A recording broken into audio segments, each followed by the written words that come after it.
weekend's action, get those bets locked in and everything else. First out of our program, though, is brought to you by Lexus of Memphis. And also, we're always live from the Family Leisure Studios where family and fun come together. Relax at home sales going on now at Family Leisure.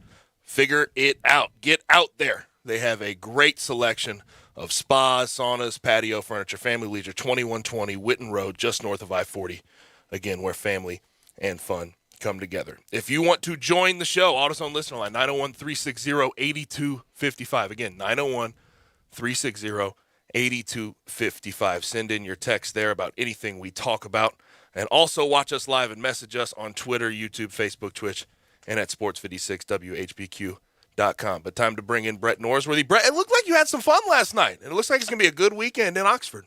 It was quite a night last night at the M Club, the Letterman's Club, honoring Eli Manning, the only induction into the M Club Hall of Fame. Normally the class is a 4 to 5 to 6 person class across all the various sports, male and female, spring and Olympic sports and the fall sports and everything. But last night it was just one designation, one honoree, and it was for Eli Manning, and it was just a terrific night that really launched the weekend. And I was over at the stadium early today and saw the red painted end zones, and everything is all dressed up. It's like Christmas time. Everything's decorated. We're ready for Santa Claus. Is Arch visiting this weekend?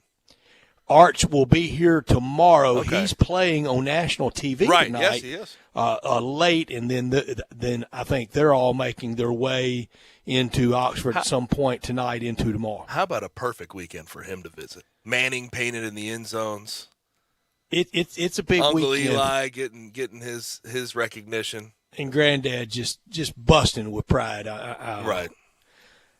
You know, after those Super Bowl wins, 4, 2 each for Peyton and two for Eli, you know that was a lot of fun, and the ceremony this summer in Canton for Peyton. But this is at Ole Miss for Archie Manning and for Olivia Manning, for that family, and that means a lot. He's very proud of them, and it feels like it was yesterday. I was here for Archie Manning Day, and his number 18 was being retired. Mm-hmm. And those 3 little boys were on the field, and Eli said, last night he was 5, 6 years old, doesn't remember a thing about it. So, but, been looking at the pictures all your life. And, that is one thing about childhood. Do you really remember? Do you just see those pictures over and over again? Yeah. And that kind of makes you think you remember it, and you really don't. But it'll be quite a scene tomorrow. It's going to be a halftime ceremony, and it'll be a lot of happiness. And LSU, the big rival, and Ed Orgeron, you got to give Ed Orgeron credit since he's been head coach at Ole Miss or at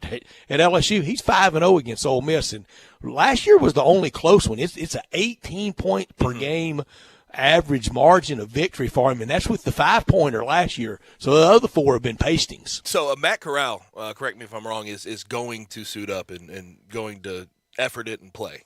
Yeah, I think so, but he is really banged up. Took a lot of hits. You carry the ball 30 times as a quarterback. I'd expect you to be banged up. Yeah, it's just so much sliding you can do. And, right. You got to take the hits, and he did, and the offensive line's a little banged up, and LSU played great last weekend, how they got their rushing attack rolling last weekend. Max Johnson, I don't think he's great going down the field with it, deep ball necessarily, but he's a good workman-like, steady quarterback, a lot like his dad. You look up Brad Johnson's NFL passing yards. Won a Super Bowl with the Buccaneers, didn't get a lot of credit. Most of that was Monty Kiffin and Tony Dungy's defense, left for Chucky Gruden.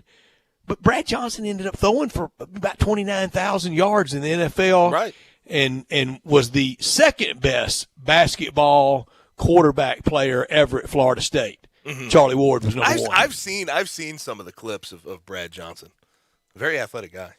He was a fifth. He was a 6-man type on some of Pat Kennedy's teams. I can remember him in the Metro against the Tigers, in big rivalry games, late 80s. But with that game, Ole Miss 9-point favorites. We'll pick that in the Friday football forecast at 5:30. Now we're going to go from one quarterback injury who is likely to play, and I'm going to go ahead and drop some information that I have sort of gathered through the day. And I'm not going to say with certainty that it's going to be this way, but from what I have gathered, Seth Hennigan tonight, it's going to be unlikely that he is the starter for the Tigers. And we know what happened this week with the Keelan Brown transfer.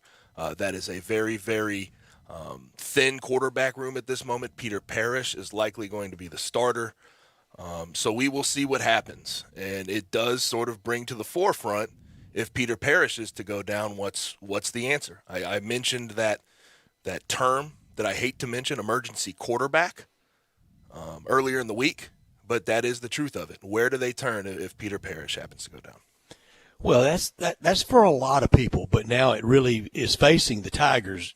Gabe, very few really have a capable second guy to run out there. Very few. Almost nobody can get a third guy ready, certainly in season. So it will really make for a different complexion on that game and a most winnable spot for the Tigers tonight at UCF. And it every week's huge, and coming off the big win last week to kind of salvage the season, that was must win. Tonight is not must, but for a good bowl trip, it is must. Yes, and it's going to be tough, especially if Seth Hennigan cannot go. They've been saying this week he did practice this week. He was involved in certain practices, but when you are a guy who has nicks and bruises as a true freshman and you've been the only guy out there taking a couple hits, it becomes harder as the season wears on to suit up every week. So we ask so much of these quarterbacks now, Gabe. I mean, we're asking them, even at the NFL level. You see them even with the rules protecting them, you still see them taking a lot of shots and just the attrition, just the tread off the tires. And I think that's what got Matt Corral last week and has his status in doubt. And Seth Hennigan took some shots. Yes, and he is a true freshman. He still has to beef up a little bit. He hasn't done all the injury prevention that a lot of guys that have been there for years. Well, he's never years been hit like this in his life. Yeah, and he hasn't been there on campus long enough to have all of that, all of the strength and conditioning built up to be able to take on those type of hits. But speaking of hits, did you see the Tulane quarterback hit last night? I was sick to my stomach watching that. He was, and Tulane got walloped, by the way. They did. Plus 14.5. I should have not listened to myself. But poor Michael Pratt got whacked. Bryant Dacus is doing the dance, though. He had SMU, and it was easy for the Ponies, and he did get whacked. That defender's in such a tough spot. He's coming full tilt. Can you assume the guy's gonna slide? Can I say this? I don't think it was a late hit.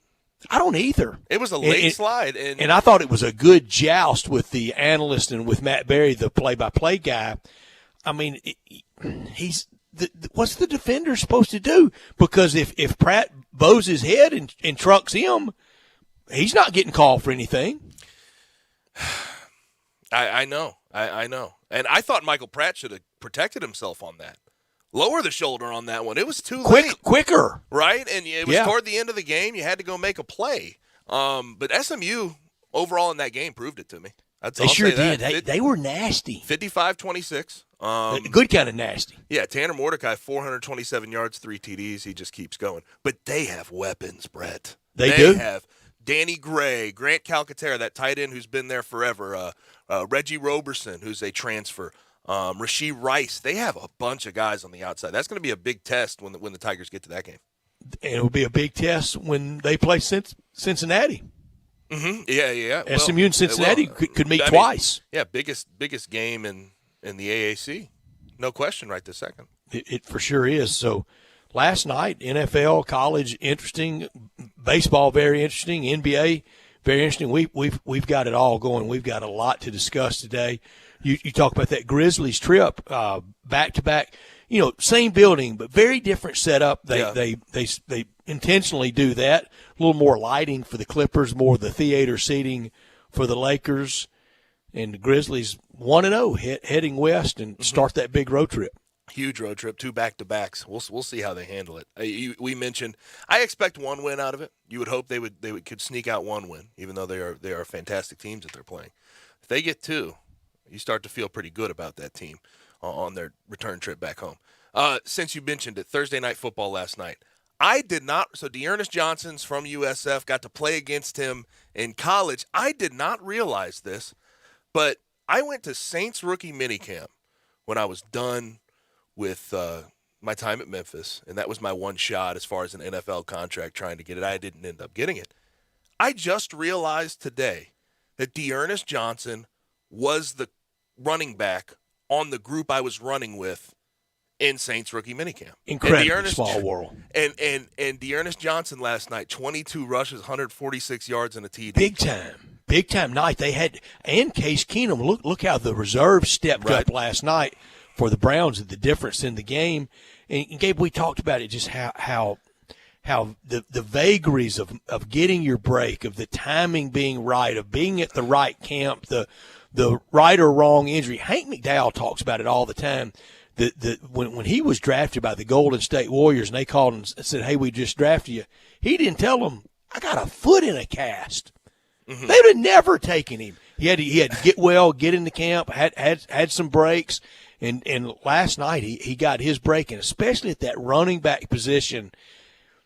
It is so nebulous. So the vagaries are so much there. I mean, you can be this week's phenom and not rush for another 140 yards the rest of his career. Brett, to think about 2 Pro Bowl running backs going down in front of him to be able to get this opportunity. If one of those guys is on the roster this week, is active, he's not getting carries. And he really took the same exact path that I tried to take. He obviously took it farther, and he did a great job with it. From the AAC, Saints rookie minicamp didn't work out, went into the AAF with the Orlando Apollos, and then from there, Steve Spurrier's team, the champions. Ended up on a practice squad, ended up on an active roster. So awesome for him. I mean, great for Dearness Johnson. You know, Spurrier lays claim to that championship. And I find it interesting that what we talked about it yesterday, Brett, about guys getting their breaks. How many guys over the course of history in general, when we talk about college football, that were great college football players but weren't looked at highly at the pro level. We talked about a guy, you know, how hard it is to catch that break. And last night we see it. And then you have guys that it looks like, you know, the skids are greased pretty easily for them, that they should make it quite easily. Bryant Dacus is sporting a Johnny Manziel AAF jersey. And, I mean, the whole world was set up for Johnny Manziel. Ryan Leaf, you know, his celebrated troubles. I know we referenced Jamarcus Russell recently. You know, all of those guys can't miss. It was going to be so easy for them. Never easy. Can't ever take it for granted. And last night, too, with the Browns, 17-14, you mentioned that they are best when they're running the football, and they did that with Dearness Johnson. How much credit do we give to not just Kevin Stefanski, but Bill Callahan, their O-line coach? He has come in, and he has turned that O-line around with a mix of different guys. Their center's about 30. He's been around for a while. They have a rookie at left, or a second-year guy at left tackle. They have a young guy at their left guard. They have a bunch of different pieces, and he has made them fit together. And I don't know if he's ever really gotten his due as a coach. He doesn't, even though he got the Raiders to a Super Bowl. He was a Super Bowl appearance head coach. You know what he's defined by? That Nebraska experience. Yeah, I hate that. I hate that for him. But that is really unfair, isn't it? Yes, and he has done it. I mean, it's been who was the Saints O-line coach when you were at minicamp? Oh gosh, he had just moved over. Let me go in here. He's probably still there. It wasn't Bill Johnson, was it? No, it was not Bill Johnson. They had moved on from their old O-line coach, and Bill Johnson might have been a D-line too. Let me look this up, because I remember him that year switching over from being he was another offensive coach. I think. How much hitting did y'all do? Not a whole lot. Didn't have shoulder pads on or anything. But I'll tell you this: when guys in a rookie minicamp are trying to earn a job, there's hitting going on. It doesn't matter if there's pads or not. It's the biggest life-changing experience for some guys that they'll ever be through. I mean, it is the shot.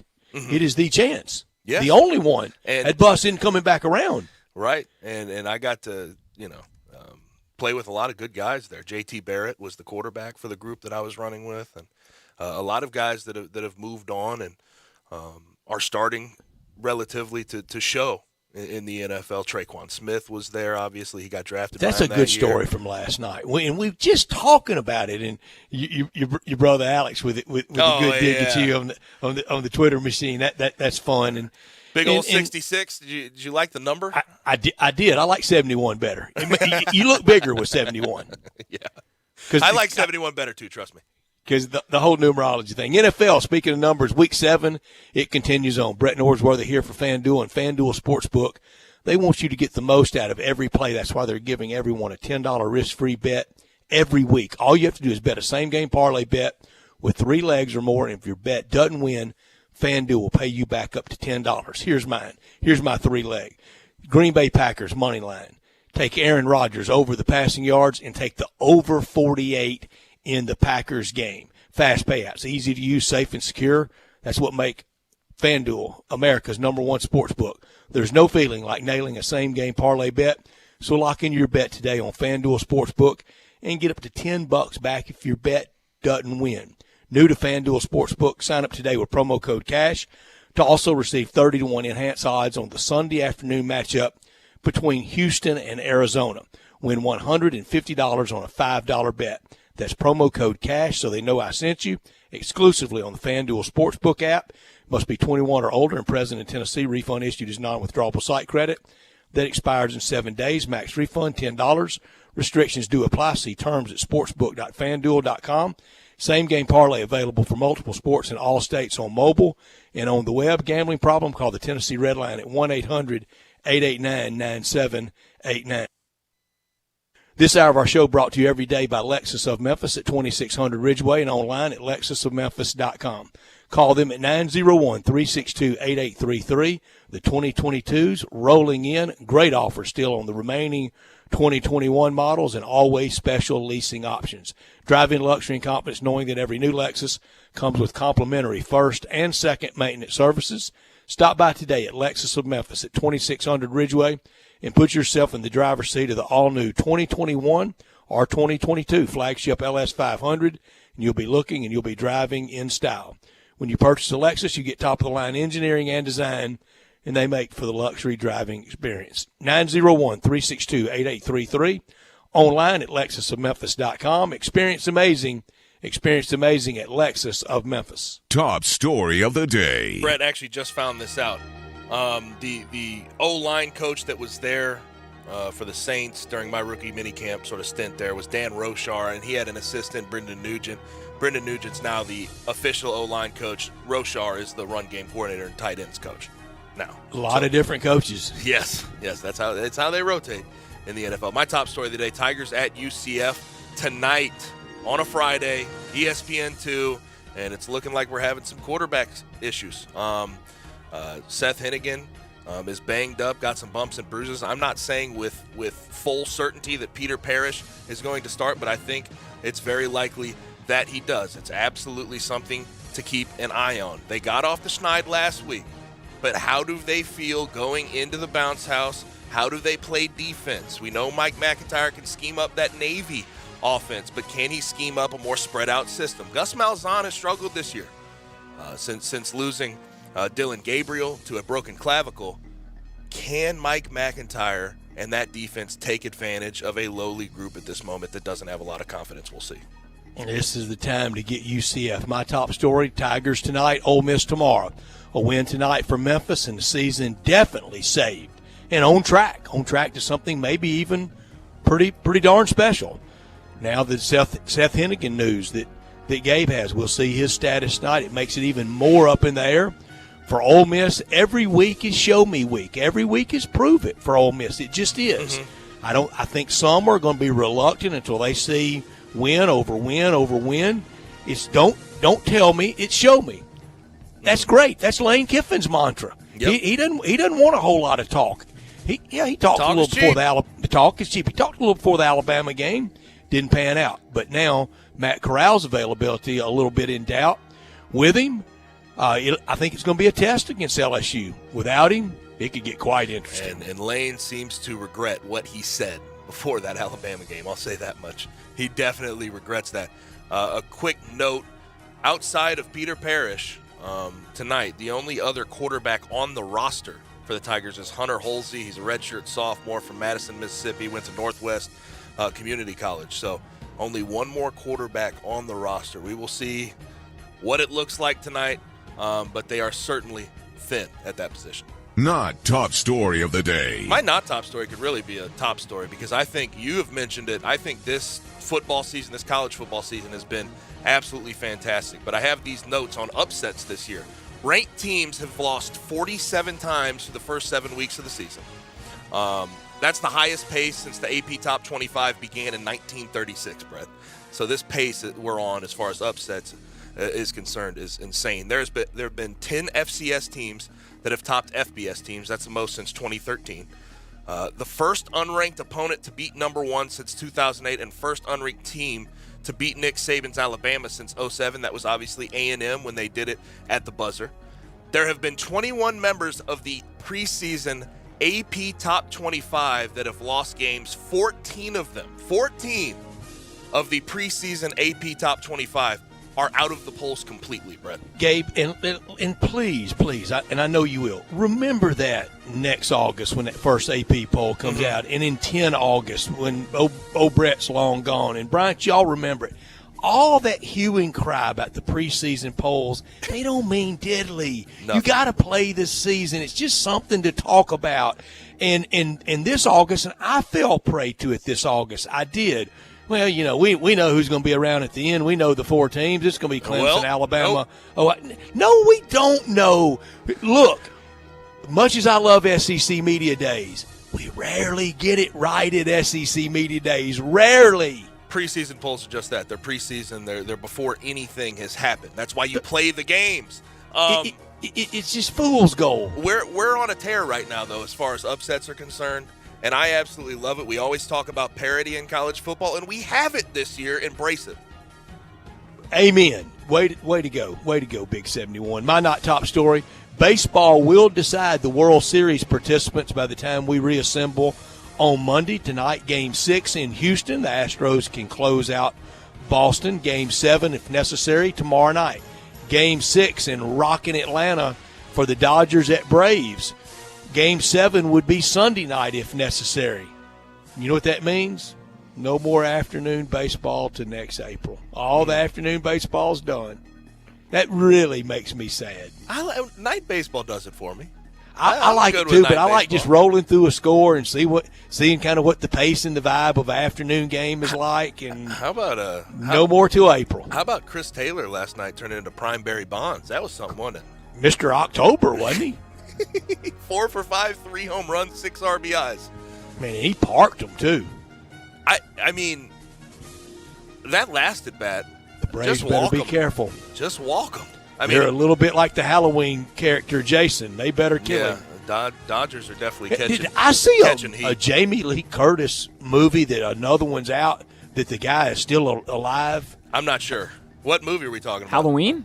Halloween? Yeah, there's a new one coming out. Oh, yeah. Yeah, he's still alive. How many times can that guy get killed? Halloween Reloaded, Halloween. They've burned him, they've drowned him, they've shot him, they've stabbed him.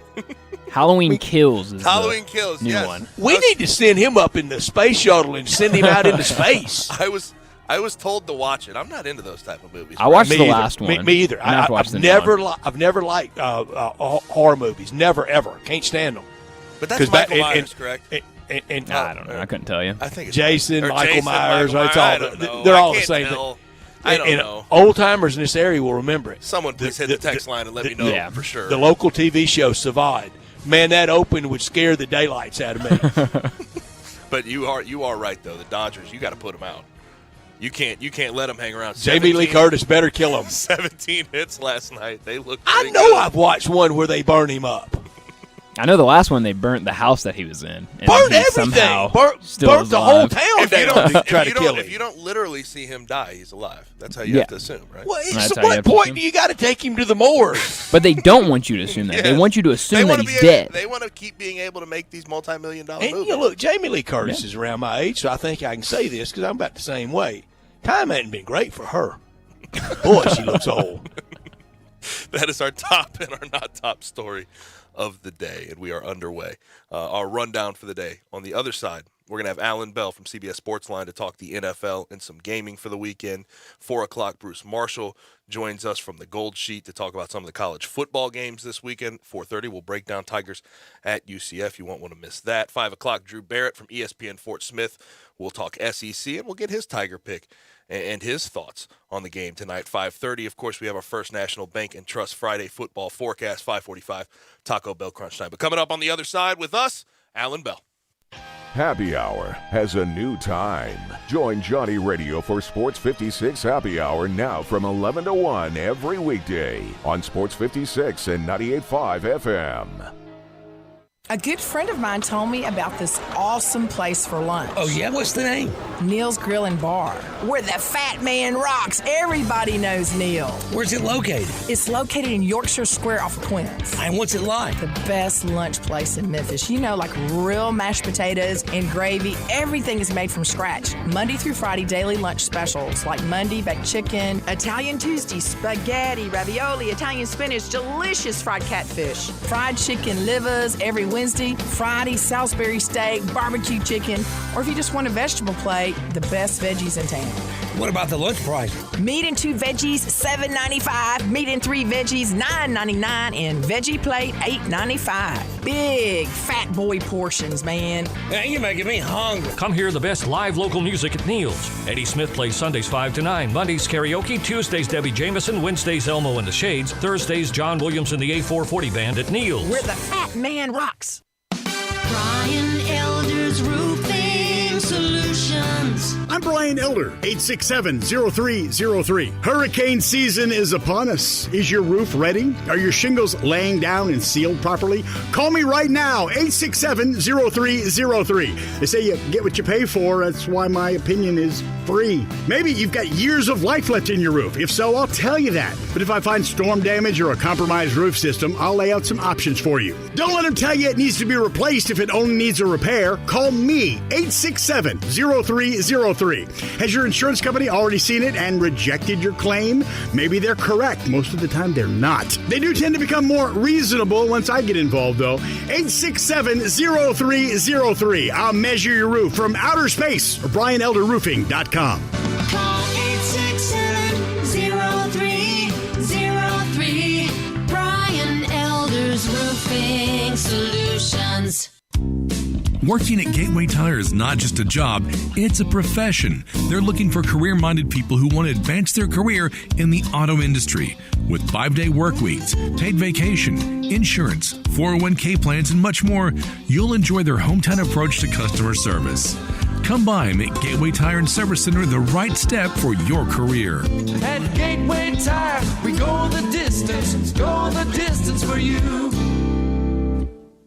Hey, Mid-South, it's time to get your Mitsu on at Gossett Mitsubishi, 1870 Covington Pike. Want great mileage at a great price? How about 43 MPG in your new 2021 Mitsubishi Mirage, $179 per month. Get more standard equipment than Ford Escape or Mazda CX-5 in your 2022 Eclipse Cross, $279 per month. Need My Pilot Assist? We Gossett in new 2022 Outlander at $319 a month. And get our stellar 10-year, 100,000-mile powertrain limited warranty. So hurry to Gossett Mitsubishi, 1870 Covington Pike, or shop online at memphismitsubishi.com. If you want it, we got it at Gossett Motor Cars. Mirage Eclipse, 84 months at 3.9% APR. Mirage MH010713, MSRP 17055, 3100 down. Eclipse NZ09209, MSRP 26470, 5150 down. Outlander NZ023516, MSRP 29445, 84 months at 4.9, 4500 down. Includes all rebates and incentives. PF 695 excludes tax, title, and license with approved credit. See dealer for complete details. Offer valid through 10/31/21. Dealer stock only. Barks now offers you just about everything you need for your furry family member. Daycare, luxury boarding, award-winning grooming, veterinary checkups, diagnostic services including digital x-ray, fluoroscopy and ultrasound, complete dental service, vaccinations, preventative care for fleas, ticks, and heartworms, and just about any needed surgical treatment. And did I mention that we treat cats and all types of exotic pets? We are the newest member of the Barks family and the newest, most high-tech veterinary hospital in the Mid-South. Located directly across the street from Barks and Recreation, we are a full-service hospital with a fantastic, experienced staff. If you're having problems getting a timely appointment at your current vet's facility, we are here to serve you. Call us at 901-979-8888. Barks and Medication. Excellence in veterinary care. Now, back to Sports Time on Sports 56. This hour is brought to you by Lexus of Memphis. Here once again are Brett Norsworthy and Gabe Kuhn. Get it.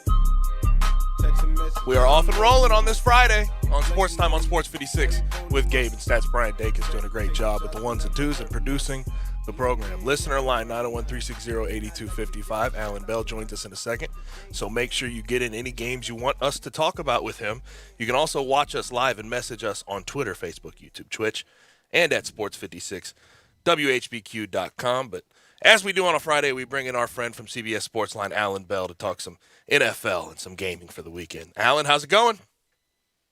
All right. What's up, buddy? You doing all right? Yeah, we're doing good, well. Alan.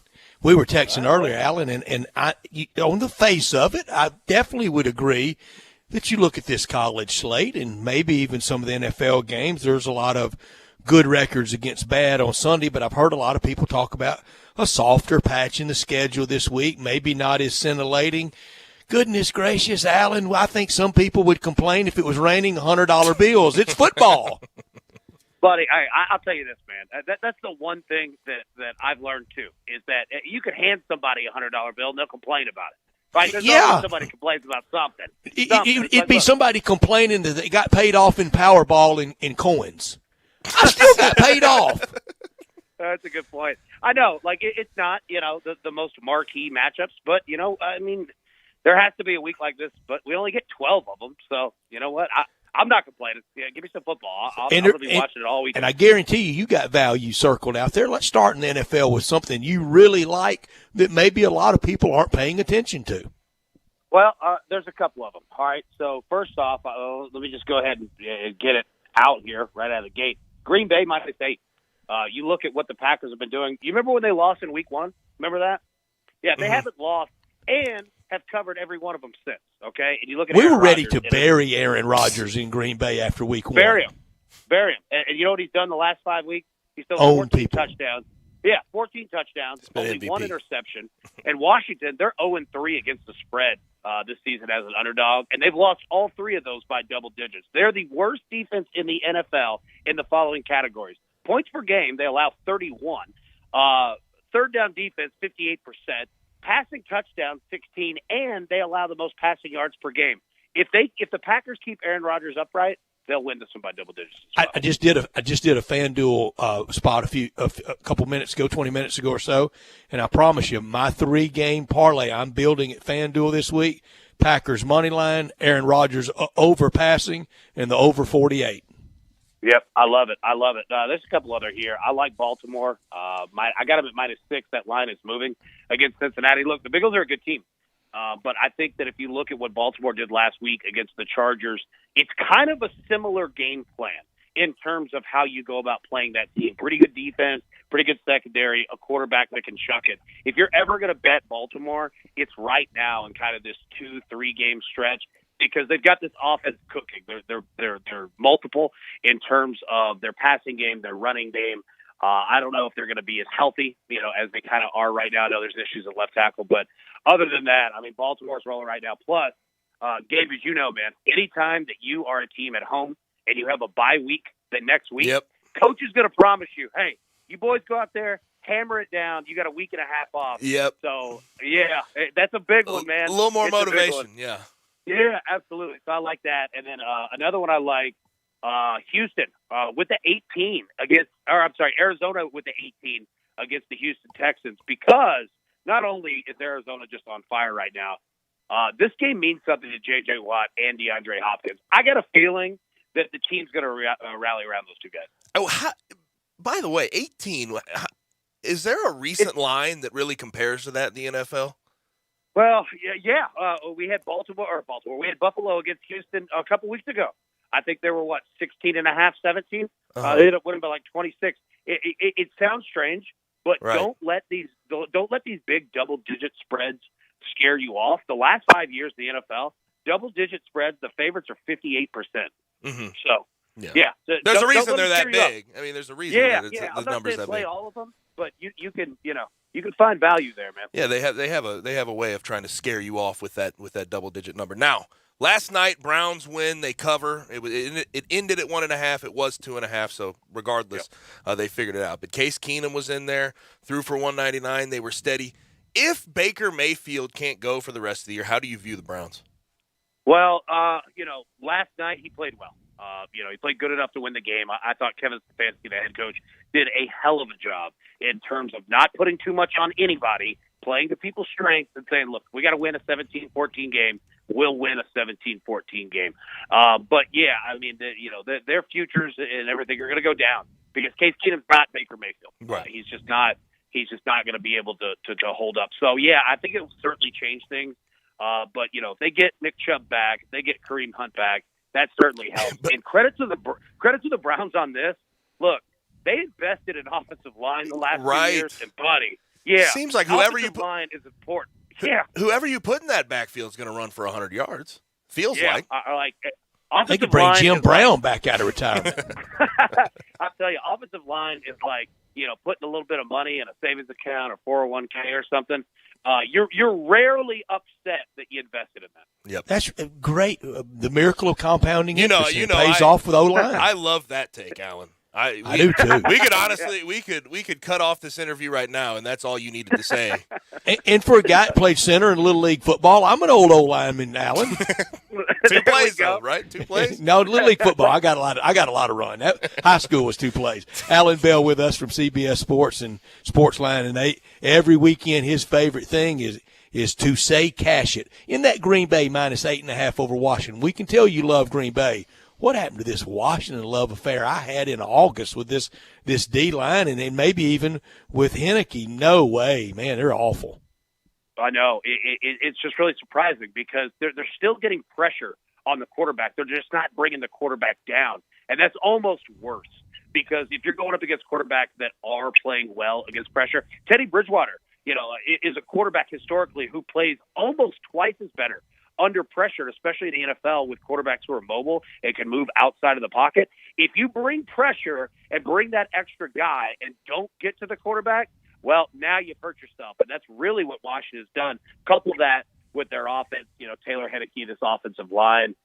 They're just not putting up points, man. And when you kind of go, out of whack in terms of, having a balanced offense and defense, you start getting out of whack of that, man, and it goes south in a hurry, and that's what they're running into. So Chiefs on the road in Nashville this weekend, and they're 5.5-point favorites. How do you view that? The Titans have been playing relatively well, just beat the Bills, and I know that came down to the end. Weird call, I think. What's the real Titan? By Sean McDermott, but how do you view that? Well, I'll say this. It's going to be a tough one. I'll say one of my favorite plays of the week is the Chiefs' first half -3. I think that we could see a little bit of a hangover in the first half from the Titans. Not saying that they lose the game, but the first half I would be all in on the Chiefs. But look, I think that you're looking at 2 teams that can put up points. They certainly have X factors offensively, but their defense is, they're rough. But we've ragged the Chiefs defense this year, and rightfully so. They're going to be a little bit better this week. The Titans secondary it was decimated going into the Bills game. It got much worse. They survived that one. I don't know if they survived this one. It's just going to be it's a tall ask to do that twice. Real quick, what did you think of the final call there by Sean McDermott with the sneak, and obviously Josh Allen slip, but what did you think of that call? Well, I didn't hate it. I didn't love it by any means. Right. Like people hate field goals for some reason. I don't mind it, but conservative play calling is it is. People try to avoid it now. I know, and it's like, man, just kick the field goal, take the points, right? But I get it, And look, if you're the Bills, you can afford to do it because, you lost the game, but you know what? You believed in your guy. You publicly, backed him in that. And I think that goes a long way. Mm-hmm. So it's like, you lost the game. It's okay for them. But if you're a team that's kind of, balancing on, an 8-8, type-ish, season, kick that field goal, man. Like, give yourself the extra shot. But, the Bills, they'd won enough that they can survive past it. Right. Dolphins are the Falcons are a 2.5-point favorite over the Dolphins in Miami. Matt Ryan versus Tua. Alan, how did we get here with Tua? How did this come undone so quickly? I'm not going to say he's a bust, but he hadn't made it, and he's not going to make it in Miami. Well, I'll tell you this. Let's go back to what we just talked about. Offensive line. In it. It matters, right? It does. It matters, man. It's the ultimate equalizer. Like, if your team is not that great, but you have a fantastic offensive line, it makes everyone better. Your running backs are better. Your receivers are better. You don't have to chip with tight ends, right? But when you don't invest in that offensive line, everyone gets worse, and your offense gets shorter, and you have to throw shorter passes, and it leaves you in tougher spots, and that's a big problem. And, Tua, I think Tua's exactly kind of who we thought that he would be. Like, he's not great, but he's not horrible either. I mean, there'd be a lot of quarterbacks in Miami that wouldn't do well. Look at Jacoby Brissett. He didn't do well. Behind this same offensive line, they just got issues. And when you can't get the ball out and move it down the field and control the game, you're going to be in trouble. And I'll say this is an interesting note. Think about this, all right? Usually when teams play in London, they get a bye. Miami didn't get one. They lost last week to Jacksonville. They're coming back from London, playing in this game. There's going to be some jet lag. And you've got the Falcons coming off of a bye. So I find this one fascinating, man. A lot of people are going to pick Miami. I think I roll in Atlanta in this one. Alan, all this O-line talk, I can't tell if you're sucking up or you're just the smartest man alive. No, I can't really tell. Smartest man alive. I know the answer. I'll tell you this, man. I grew up with a dad who was an offensive lineman, and buddy, if there's anyone who understands the importance of it, like, I'm telling you, man, it absolutely is the equalizer. Yeah. In high school, college, pro, it doesn't matter. Like, you invest in your offensive line, and you worry about the rest afterwards. And Brett and I always talk about it. Important games in the NFL. We talk about postseason. When you talk about big bowl games in college football, relying on a good run game and a good O-line is always important there. Now, Raiders last week, we were fading them, but they ended up covering and winning. Really prideful win. Really prideful. Way to go, Rich Versace. Do you think that the hangover ever catches up to them from the John Gruden situation? I think a little bit, right? I was really surprised, and good for them, man. They came out and they played, and I think it also goes to show that Denver's got some problems. This team is bad. But you know what? Credit to them, man. And Rich did a great job of calming everything down and being a head coach and saying, look, guys, we're the same team who we are. Yes, some things have happened, but we're the same team. Believe in yourselves. Let's go out. Let's get a win. And they did. And I think that that's going to carry over. It's not going to be an easy game, with Philly coming into town, but you've got the Raiders a 3-point favorite. I think that they could do it again because they didn't do anything crazy. They just played their style of football. Mm-hmm. And if they could do that again and stop the run, with Philly, you're going to be all right. So, yeah, I believe in them. It might get tougher down the road, right? But this is another winnable game for them. Alan, give us one or two of your favorite college games. Oh, I love Memphis -2 tonight. I'll tell we you love you. We'll take it. And I'm not saying that just because of the show. I really do. Look, I think that win last week over Navy, Memphis has had a crazy season. It's just been insane. And I think that win last week was kind of that cold water to the face of saying, look, we're pretty good, right? Like, let's play and let's focus here. And I think playing on Friday night is a good thing for Memphis, because if it was Saturday, early morning game, it's easy to kind of lull back into that. But when it's different and it's Friday and you're traveling on a different day, you've got your focus there, right? So I Memphis think has. Memphis goes in. Yeah, Memphis has played well in that non-Saturday spot. I agree, and I think it's good for them. So I like them. They got the much better offense. They're a much better team, and UCF's kind of been a little bit of a disaster. I'll also give you another one that kind of has to do with the state here. Tennessee, Alabama. Give me the under 68 in this one, and I'll tell you why. Because Alabama's going to blow Tennessee out. Like, there's no question there. But it's likely going to be 41-17, right? Mm-hmm. And if Tennessee somehow miraculously makes this a game, that means that Alabama wins 30-27. Both of them give us 10 points here. Mm-hmm. So, yeah, I mean, Tennessee, especially with the injuries at quarterback, it's going to be a disaster for them. I'll give you one nugget. I know that I'm going long here. I'll give you one nugget in terms of Alabama. At home, in the first half this season, They have outscored opponents 101-7. Tell me about it. I saw it. Tell me about it. Firsthand. Yeah, that Ole Miss game. Yeah, I say that Tennessee coming off of that just insanity there at the end, and then going into this with an injured quarterback.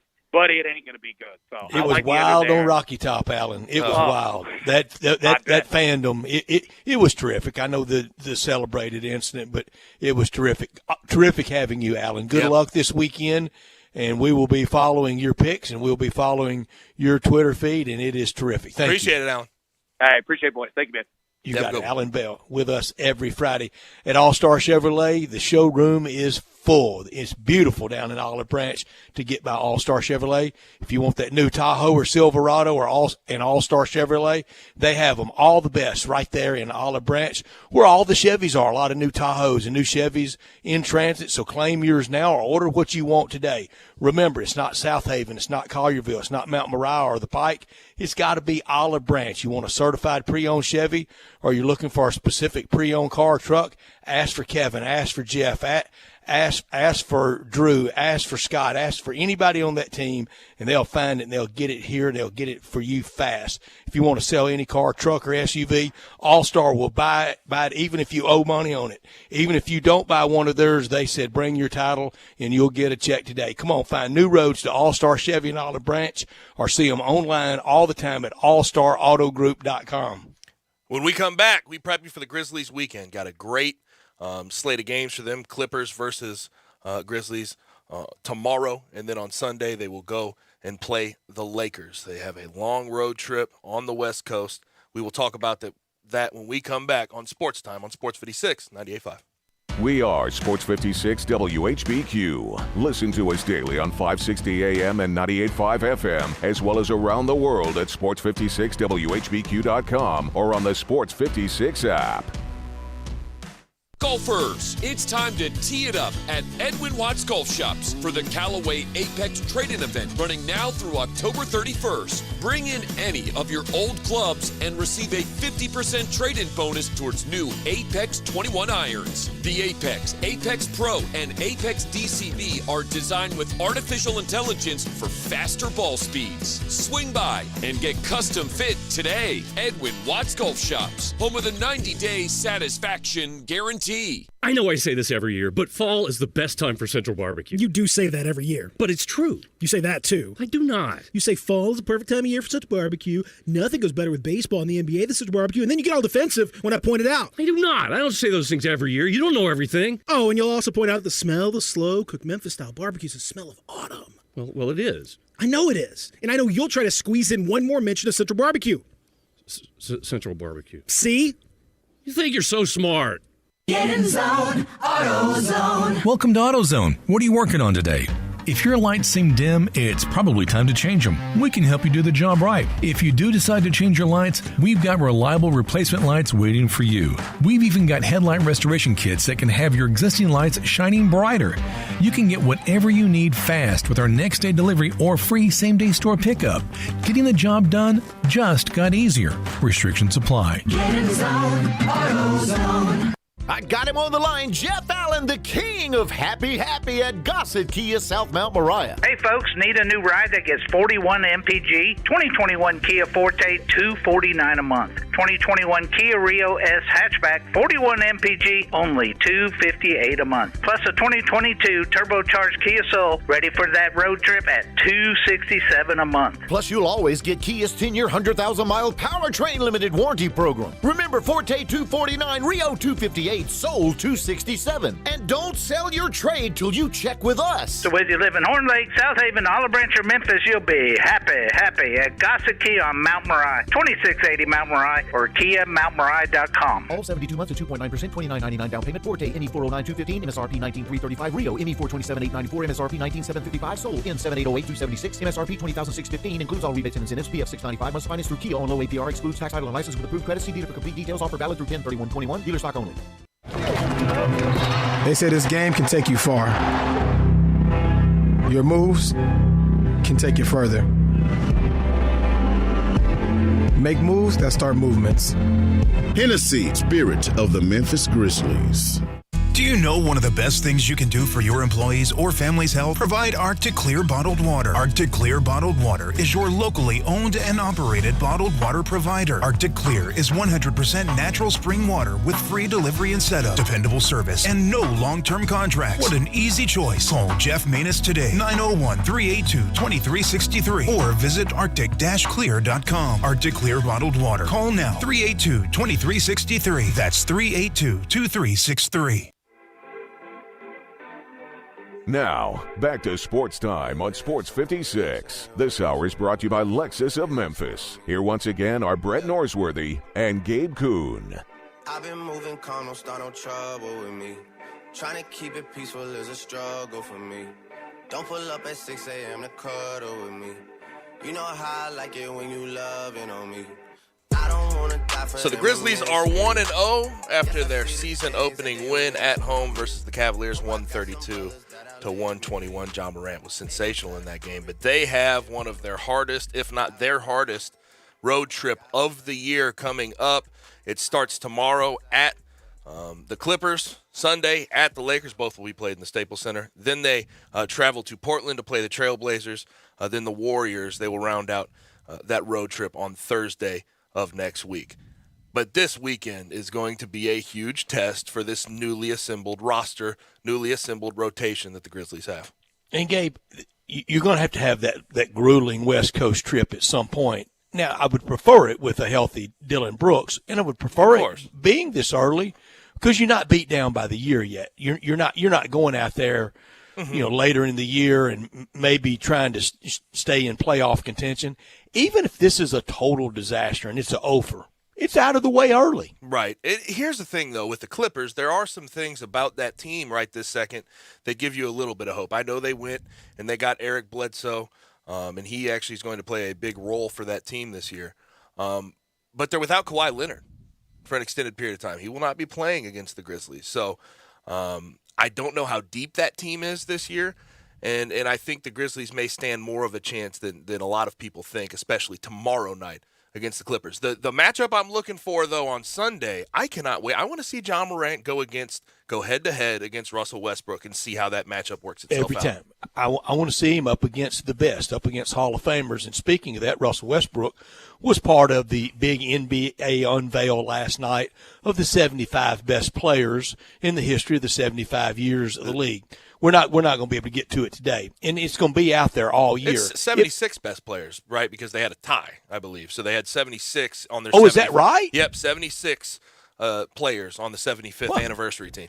Well, man, what are they like? Dave picks, and you get an extra. I knew this would bother you, Brett. I knew this one was going to bother you. I didn't even catch it. It bothers me immensely, almost as much as the guy knocking on the door with a "Do Not Disturb" sign. I'm on the air sign on the door. Did you hear him knocking on the door a few minutes ago? No, we didn't. Okay, well, maybe I shouldn't have been as irate as I was. I mean, good Lord, let's put a sign on the door. Knock really loud. I'm on the air. No, but Russell Westbrook did end up on it, and you want to see how Ja can square up against him.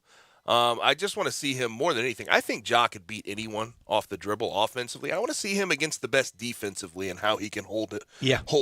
You want to be judged by that. You want to be judged by the high standards. But at some point this year, I want to go over the NBA top 76. Who knew the top 76 players?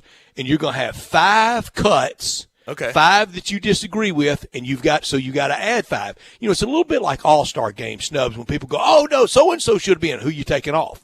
I mean, you got to. I guess in this case we could go to 77 or 78 or 83 or 89. And here's the thing that I always crack up about, especially my age of person.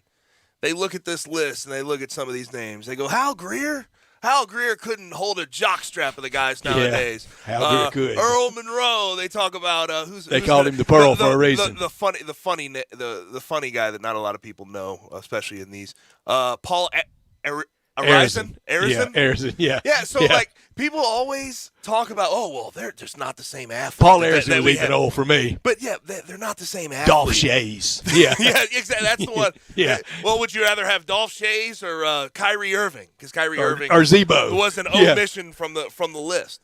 Now, and it's like, well, one that why stood are out to me. We can't do that though, because I think eras are, they're They do sacred matter. in themselves. I was so glad to see. I was so glad to see Bill Walton make the cut, and I was so glad to see Pistol Pete Maravich. If you have to have Pistol Pete explained to you, then I don't think you really understand basketball. And the career was short. It was injury marred. It was no championships. I know all the no's about him, but here's one that shocked me: Anthony Davis, 75, 76 ever. He's got a lot more ever. He's got some more time to build on his resume too.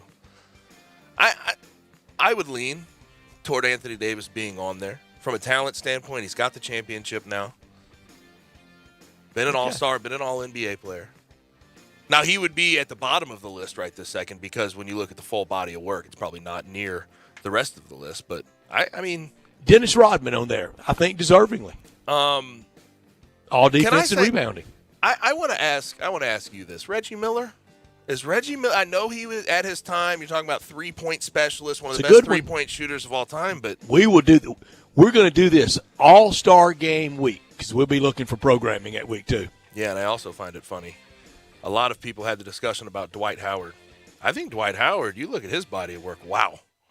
It'll surprise I don't some think there's people. any doubt he deserves to be on. He deserves to be on there, no question. Kyrie Irving, there's also a conversation. But I think everybody's sort of head and thought process on Kyrie Irving's different with what's going on with him as far as the drama goes with the Nets. When we come back on the other side, we bring on Bruce Marshall, our guy from the Gold Sheet, to talk about some of the college football and NFL action of the weekend. We'll do that when we come back on Sports Time.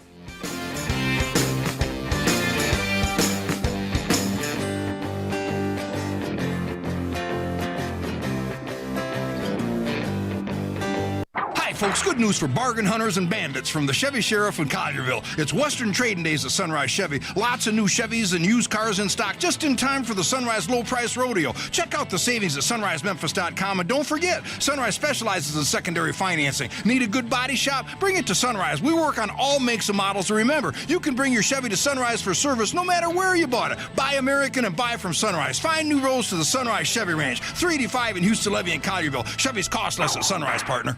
Need to sell your home? You're in luck because I buy houses. All you have to do is call Bill at 901-406-1101. That's 901-406-1101. Grab that pin, 901-406-1101, or just save it in your phone. Bill at I Buy Houses. I Buy Houses buys houses in any area, in any condition, at any time, as simple as that.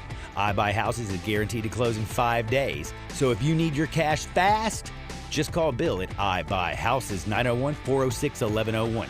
Has your house been on the market? Were you just tired of renters? Or is it just time to start over?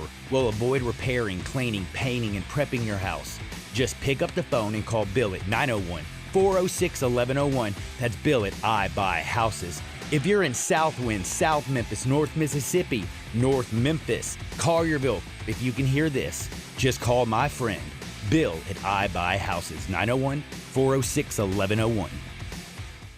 Hi, this is Troy Fiveash, owner of Fiveash Roof Services. As we all know, Memphis can be a hotbed for severe weather, and that weather can play havoc on our roofs. Most people don't know what they should do first when they're concerned about the condition of their roof. Call their insurance company, call a contractor, or trust a door-to-door salesman that's making claims that are hard to believe. My advice would be call the contractor that you know and trust. If you don't know any, research your local contractors and give 2 or 3 a call. I hope your research will lead you to us. Have your roof inspected, decide for yourself what you should do, and whether or not you should file a claim with your insurance company. It's your home, it's your policy, and it's your money. Don't let anyone pressure you into anything. If you give Five Ash Roofing a call, we promise personal service with a member of our family with no pressure and no hype. Five Ash Roof Services, proud partner of the Memphis Tigers and the official roofer of the Tigers home team. Five Ash Roofing, fair, honest, and ethical. 367-0050 or memphisroofer.com. Five Ash Roofing, it's what we do. We're here for you.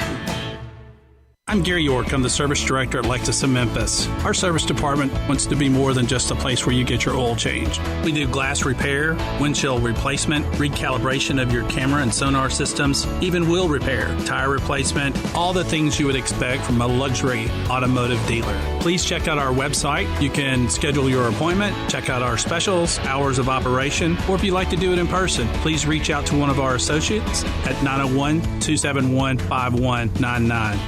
Need to sell your home? You're in luck because I buy houses. All you have to do is call Bill at 901-406-1101. That's 901-406-1101. Grab that pin, 901-406-1101, or just save it in your phone. Bill at I Buy Houses. I Buy Houses buys houses in any area, in any condition, at any time, as simple as that. I Buy Houses is guaranteed to close in 5 days. So if you need your cash fast, just call Bill at I Buy Houses, 901-406-1101. Has your house been on the market? Were you just tired of renters? Or is it just time to start over? Well, avoid repairing, cleaning, painting, and prepping your house. Just pick up the phone and call Bill at 901-406-1101. That's Bill at I Buy Houses. If you're in Southwind, South Memphis, North Mississippi, North Memphis, Collierville, if you can hear this, just call my friend Bill at I Buy Houses, 901-406-1101. We are Sports 56 WHBQ Memphis and W253DF Memphis, Flynn Broadcasting Stations. Now back to Sports Time on Sports 56. Here once again are Brett Norsworthy and Gabe Kuhn.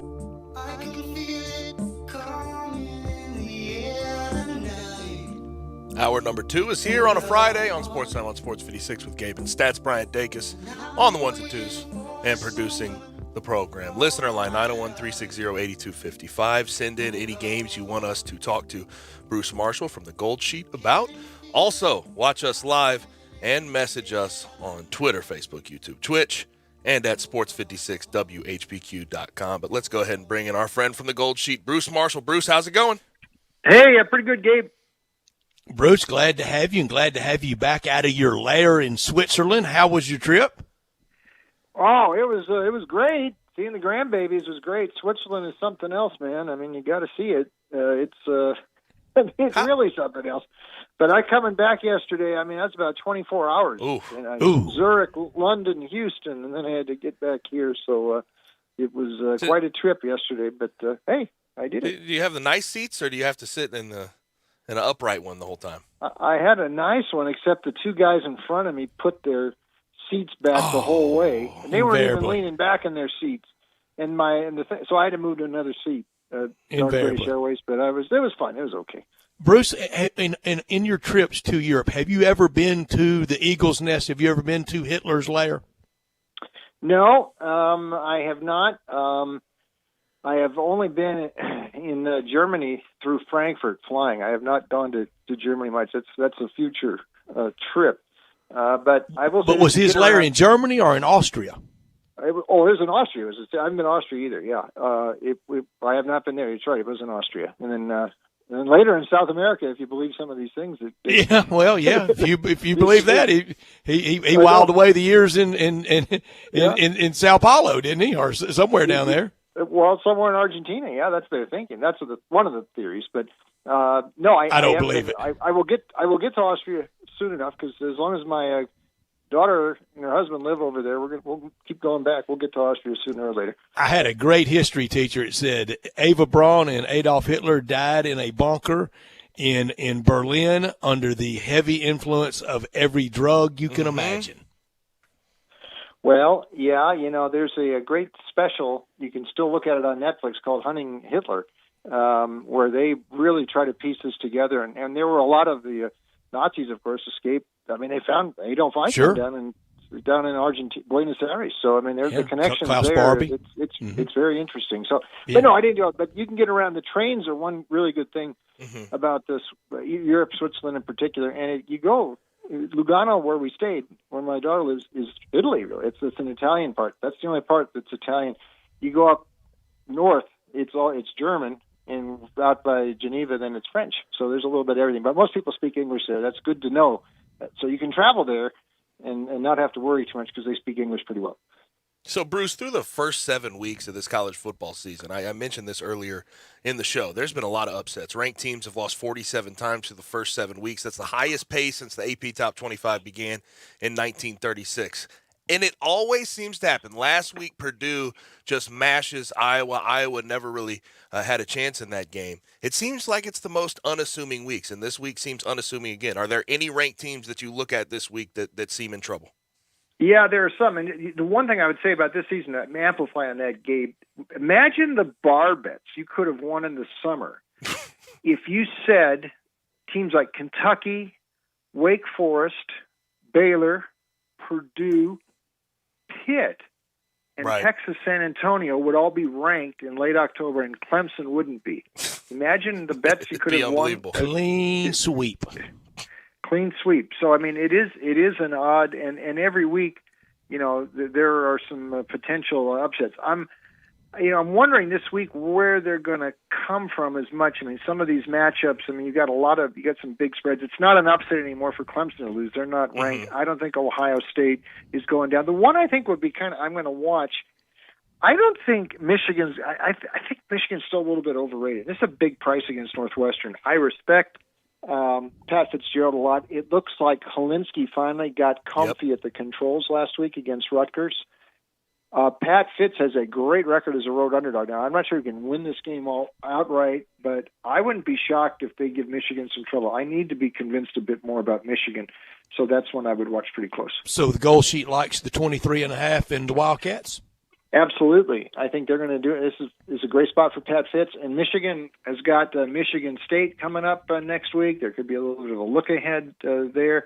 And this is about the state, and you still got Penn State and Ohio State coming up in November. So, and this is about where, Harbaugh usually hasn't gone beyond this. He's had a few good starts in his career at Ann Arbor.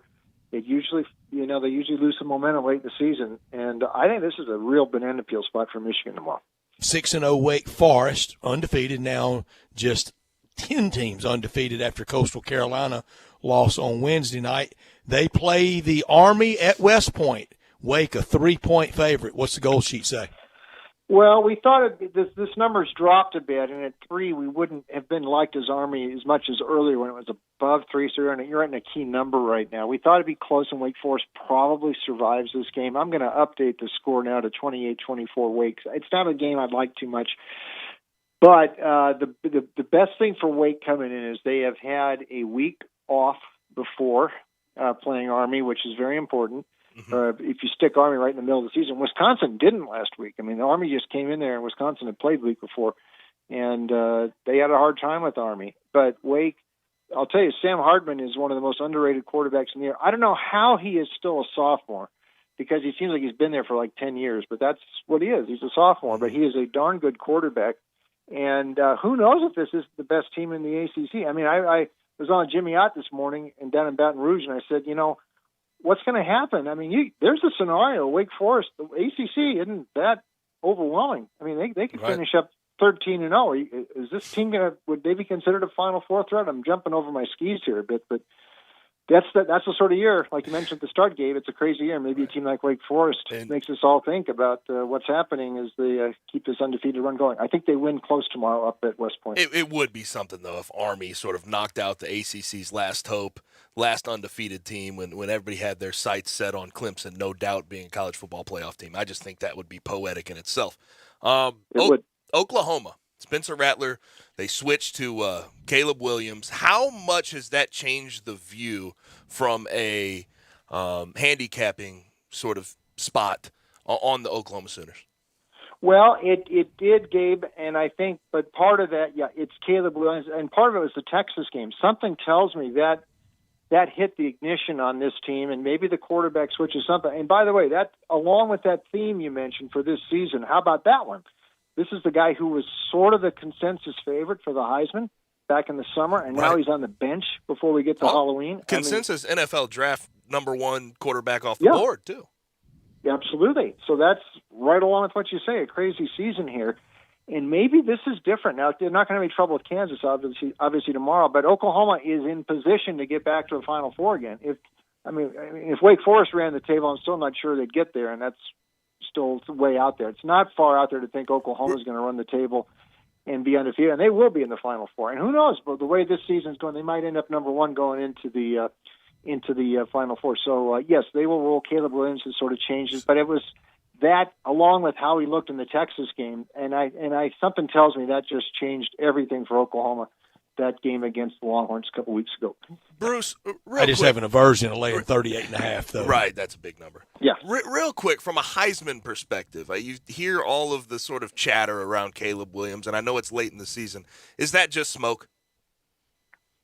I think so. I know he's looked good, but, I mean, it would be hard for a guy to step in there in October and Harton really haven't played before and to outperform everybody else. Although, there have been some Heismans before. Usually, guys we didn't anticipate before the season, but you usually see that in September, and they're doing something right off the bat. For a quarterback to come in October, that's still a bit late because a lot of this is stat-driven. Yeah. And he's just too far behind some of the others. I mean, Kenny Pickett's putting up some great numbers. I don't quite buy that he's his Heisman frontrunner yet, but, I mean, who knows? I mean, he might be as well. They're talking about Stroud from Ohio State coming on, so I guess it's not impossible, but I think it's pretty unlikely for Williams to come in this late. They won't care at Oklahoma, though. I mean, they look like a better team with him, so I think they'll settle for that right now. Bruce, anything would look pale in comparison to whenever someday Pitt has their second Heisman Trophy winner. I just never thought it'd be Tony Dorsett and Kenny Pickett. Yes, I know, especially since, thank Foge Fazio for helping out with Dan Marino. Yeah, he wrecked Marino. He wrecked Marino, and Dolphin fans are forever grateful, by the way. They sure are, because the Steelers could have had him right there at home in Pittsburgh. Sure, and he lasted till the end of the first round. What a miss. Yeah, it was. And but Pitt, it's funny. You look at Pitt now. Pitt Clemson. Who would have thought Pitt would have been favored in this game early in the season? They are at home, and this is sort of the last chance saloon for Clemson, I think, to salvage something. But by this time, Brett and Gabe, by this time of the year, we would have seen something from this Clemson offense. We haven't seen a blip yet from these guys, and they just don't have it this year on offense. And I'm not sure the defense is good enough to win these games for them. They'll be tested tomorrow at Pitt. Bruce, tonight the Memphis Tigers with some questions now around quarterback Seth Hennigan and his availability for tonight's game. The line's been a lot of different places. Right now it's Memphis minus 1.5. I think I even have it down Central Florida minus 1.5 when we do our picks at 5:30. Gabe, it's kind of been all over the place. Tigers, UCF, Gus versus Coach Silverfield tonight, 6:00 on ESPN2. Yeah, and boy, Gus is not having an easy time of it. And I don't know any college kid named Mikey. That's the new quarterback. Is this a Life cereal commercial 50 years ago? I mean, you're Mike or Michael. None of this Mikey stuff. All right. But with Gabriel going down, that has hurt UCF. Gus ain't covering numbers. Here's the tricky thing, though. As a visitor, since Ryan Silverfield took over, they did cover in the bowl game last year. But as a visitor, they have yet to cover a point spread under Ryan Silverfield. Was it 7 tries? So yet to win a game against the spread as a visitor. So let's see if they can overcome that tonight. I don't know. This has been a high-scoring series. We'll see if Hennigan plays or not. I mean, I might look over a little bit, but I'd rather stay away from both these two teams tonight. So we had a conversation last week about Oklahoma State, and Texas really did all they could to gack up that game last week. There's a pick six, everything else. Oklahoma State visits Iowa State. Iowa State, though, 7-point favorites over the 8th-ranked team in the country. Which way do you see it? Yeah, there's another one of these teams like Wake Forest that's sneaking through here, Oklahoma State, the mullet man. You're right, Texas did everything it could to kick away that game last week. It's going to get harder now. It's a good win last week for Oklahoma State, but I have to think, they just don't have enough offense, I think, to keep this going. I think Iowa State is going to get them in this game. Our score was, actually, we like this as a key release in the Gold Sheet, 31-17, updated the score forecast here. Breece Hall is starting to put up some very big numbers for Iowa State now. They had a couple of tough losses early in the season. The under has been something that's been cashing okay in the Oklahoma State games. But they're not, Spencer Sanders' numbers have been, up and down this season. He's had some bad games in there, and I'd rather have Brock Purdy. I think this little run ends for Oklahoma State tomorrow in Ames. before we get to SEC, a week ago you picked Atlanta and Houston to advance to the World Series. They both lead. You stay with that? Absolutely. And I think we will have that matchup as of one of them by tonight and the other one by tomorrow night. Yeah, I think they both wrap it up and get it settled and start the World Series on Tuesday. Tomorrow in the SEC, let's start with the famed third Saturday in October game. This year played on the fourth Saturday in October. Tennessee still managed to lose on the third Saturday of October last week. Should the Alabama managers even pack the cigars for the visiting team or for Tennessee if they should win? Well, I don't know. We'll see. But Tennessee has done the impossible, though, and that is create sympathy for Lane Kiffin. All right, they have done by throwing Titleist at him last week and everything else. Now they've got people feeling bad. He's got the ball on his desk. Yes, and so that they've done the impossible. By the way, I would say once Oklahoma and Texas come in, I think. This is a series. They're not going to play this every year. This is going to be one of the casualties of a revamped SEC schedule, which will be a break for Tennessee, I think. But it's only really since Nick got there that they've been totally overwhelmed. They haven't beaten Alabama since Mike Shula was on the sideline in 2006. I think this number is too big, though. And I'm not sure about Hooker's status for tomorrow, but you can use Joe Milton. I mean, they were at the 8-yard line at the end of the game last week. Mm-hmm. You saw it, Brett. It was close. 25 points is an awful lot. I know Alabama's rolling back. That's too much, I think. This Josh Heupel they'll get the offense doing something. The back door is going to be wide open. 48-27, Bama. So, yeah, I'll take Tennessee plus 25 tomorrow. Yep. Now the early game, CBS, game of the week, Ole Miss at home versus LSU. It'll be Eli Manning, jersey retirement, the whole 9 yards. How do you feel about it? Yes. This is interesting, and I wonder if Arch is going to show up. I mean, young Arch, because he's the next one coming through, as Brett and you guys know about. The LSU thing, I don't know what happened last week. I think the decision was made on Coach O before. I think they made that decision after the Kentucky game, by my thought, but whatever. I don't know how LSU is going to react. They're going to rally around Coach O. That's happened before at times where these teams have rallied, but and they have slowed the game down some. In fact, a lot the last 2 weeks. They ran the ball up, ran up a storm last week against Florida, and that is a big departure from what they were doing when they were running a Mike Leach offense the first month of the season. So they have switched it around. That's helped Max Johnson a little bit, but I think once they get behind in this game, they're going to it'll start like last week, and it went to a wild scoring game. They're not going to keep pace with Ole Miss in a game like that. It's been 6 years since the Rebels won this Magnolia Bowl. I think they get it tomorrow, 47-31. Matt Corral, by the way, is still very much in the Heisman mix. Yep. And he can help himself out quite a bit with another big day. And I think Lane Kiffin, now with some sympathy from the fans across the region there, may get a nice win tomorrow. And LSU season could certainly unravel just as well. And whether Coach O actually lasts all the way to the end of the season, that remains to be seen too. Interesting. Bruce, 47-31 goal sheet release. Your score, 47-31. I promise you, in about an hour and 12 minutes, my score is going to be 45-24 Ole Miss. So we're right there in the same neighborhood. Who's Mr. Perfect for LSU? If it was your hire, if you were the president, you were the board of trustees, you were the big money, you were Scott Woodward, Bruce Marshall has the call. The next coach of the LSU Tigers is Joe Brady, though I don't think he would take it because from what I hear, he's thinking more NFL and he doesn't like the recruiting stuff. So with that aside, he'd be my pick though. Other than that, James Franklin, because I think he would look at this job more than he would the USC job. I think it's a better job than the USC job right now. He has coached in the SEC before, and that's where I might turn. He may not take. I mean, he may want to stay at Penn State. You got to remember something. You got to convince your wives on these jobs too. And James and I think his wife are from up there in the Northeast, Pennsylvania. That's their job. So I'm not sure he'll take it. And I'm not sure Luke Fickell would take it either, for the same reasons. But Franklin, I think, would be the one they're going to go after first. I think the James Franklin, though, to USC certainly has some type of legs, and he said he wouldn't speak either way on it earlier in the season. So we will see two premier jobs open this offseason. Two more games I want to get to you.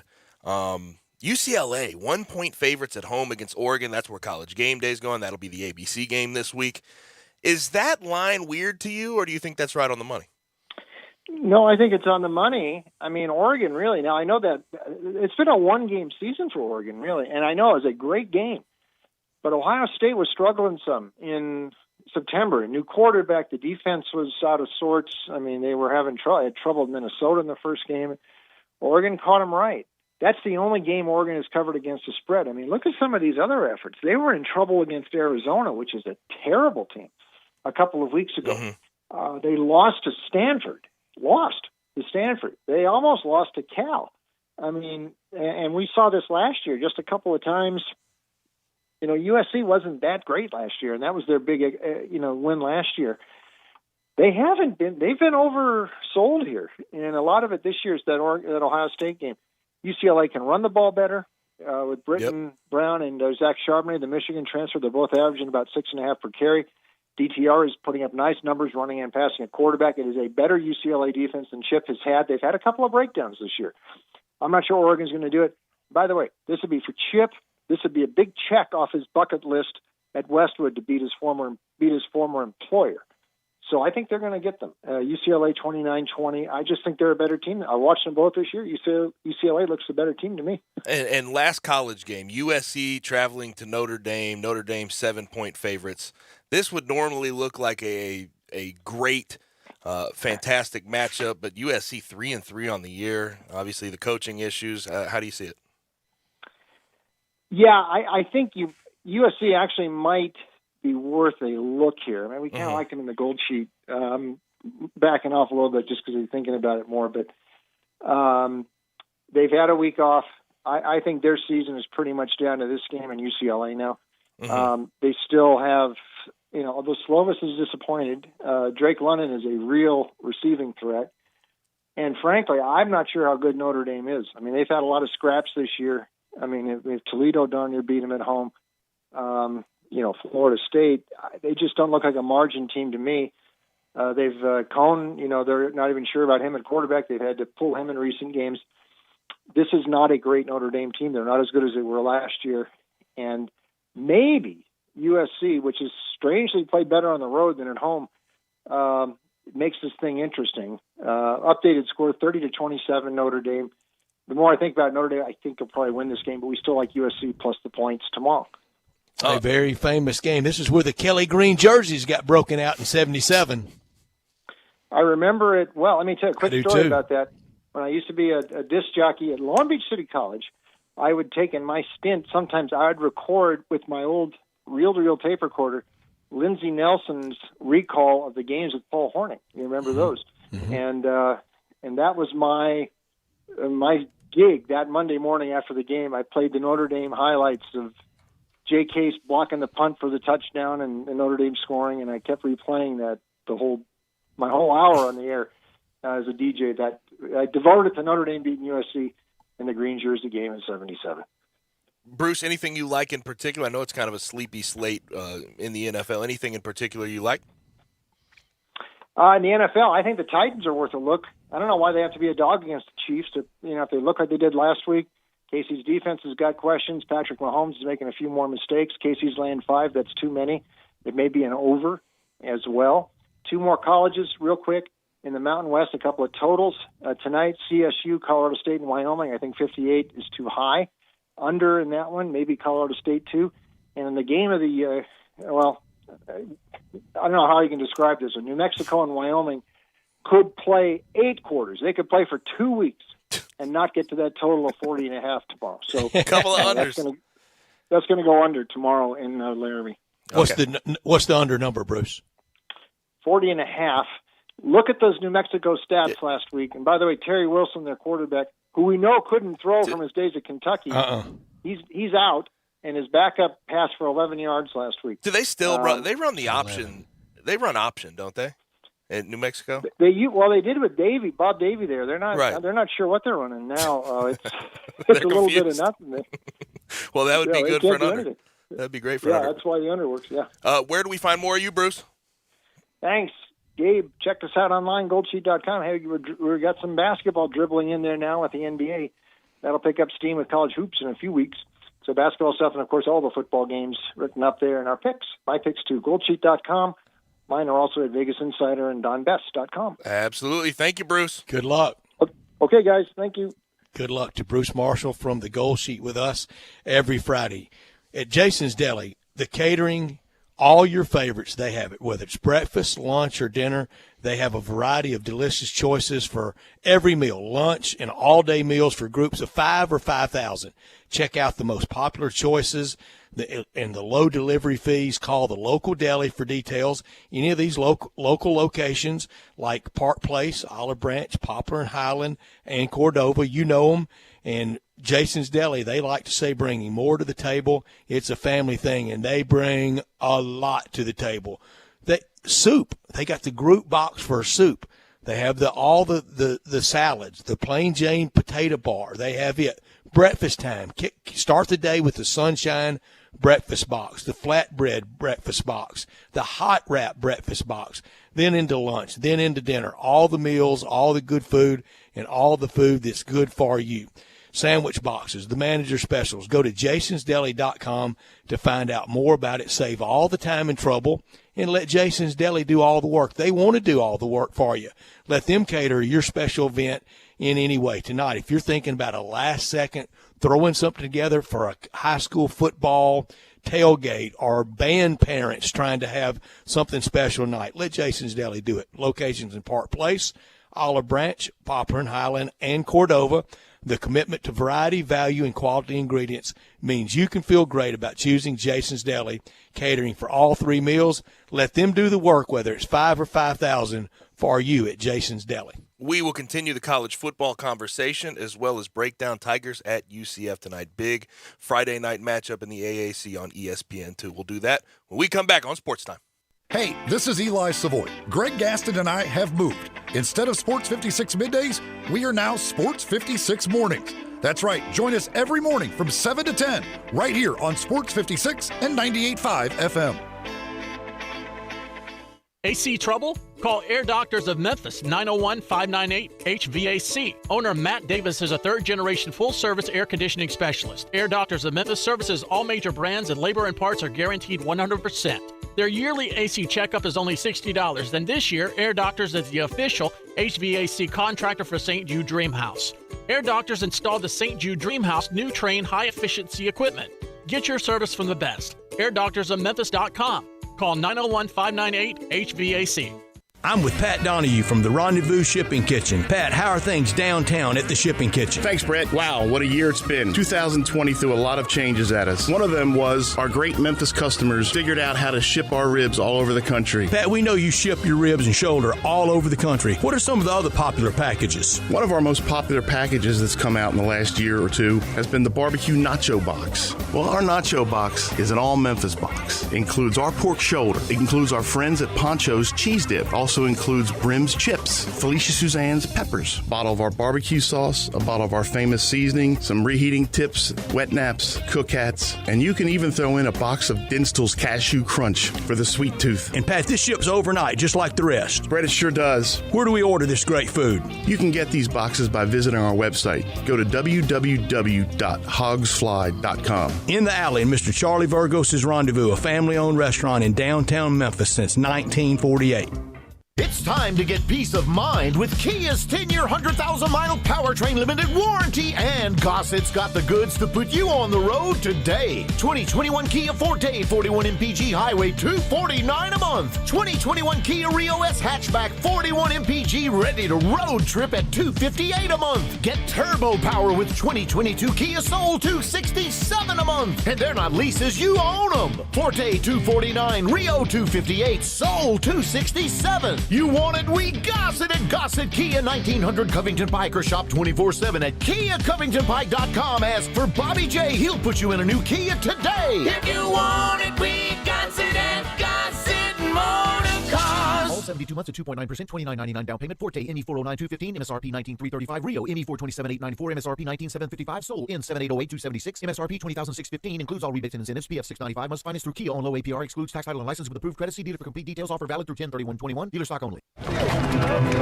They say this game can take you far. Your moves can take you further. Make moves that start movements. Hennessy, spirit of the Memphis Grizzlies. Our most vulnerable veterans are isolated at hospitals. And during their greatest time of need, their loved ones can have little or no contact with them. Imagine having to shelter in place forever. Learn how you can help at healvets.org. Help Heal Veterans, with the support of citizens like you, is making things better together. Learn more at healvets.org. This message is furnished by Help Heal Veterans, a not-for-profit organization. Now back to Sports Time on Sports 56. Here once again are Brett Norsworthy and Gabe Kuhn.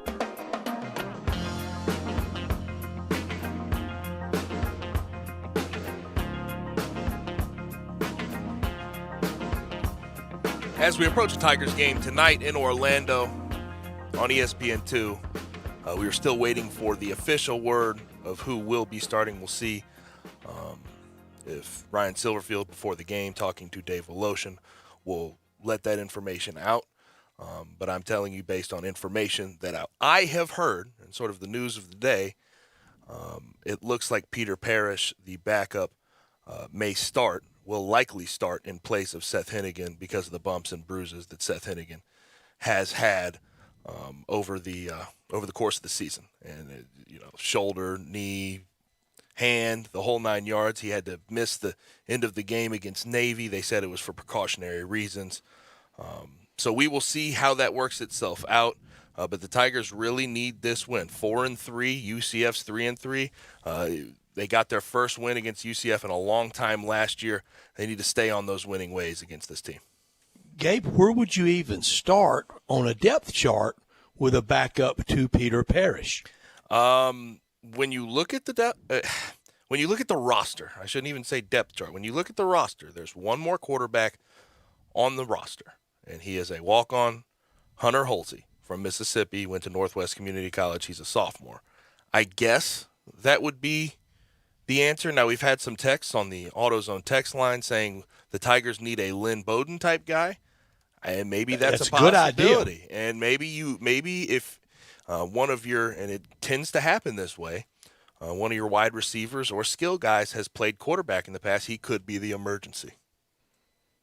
They've got Jeremiah Oaksvall yes, they do. On the roster, who played quarterback at Austin Peay. That's a great point. Yeah, that could be an option. So Jeremiah Oaksvall did start at Austin Peay as the quarterback, and he ended up transferring here as a graduate. He is on the roster, hasn't had any playing time this year, though. No. That's a doomsday scenario if Peter Parrish got hurt. But then if he did, it's going to be a Billy Bearfield type win over UTEP years ago in just one of the great all-time gutty efforts.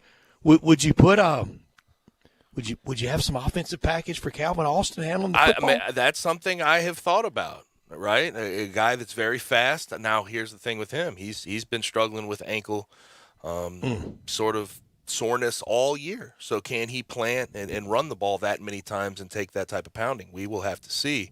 I am curious though with Peter Parrish. Peter Parrish, I've seen him throw the ball; he can do it, but he is way better with his legs. If you make running part of the game plan with Peter Parrish tonight, he's going to take some hits. And if he goes down, I think there's a higher likelihood with a quarterback like that of him going down in a game. Got to put this on the defense, don't you? The way the defense is played against spread offenses, I don't know if you can. You have to try to have a good, high-powered offensive plan. You have to try to still be explosive. You still have guys on the outside. Calvin Austin can make plays for you. You have a good running back. Your O-line's been blocking relatively well. You got to still try to do what you hang your hat on, but you do have to realize that maybe there will be limitations. So we're waiting for that word, and we'll get it soon. As kickoff is rapidly approaching. I will say, I mean, it is a good week when you're talking about Seth Hennigan being bumped and bruised. After UCF, you do have an open week before you play SMU at home. That's true.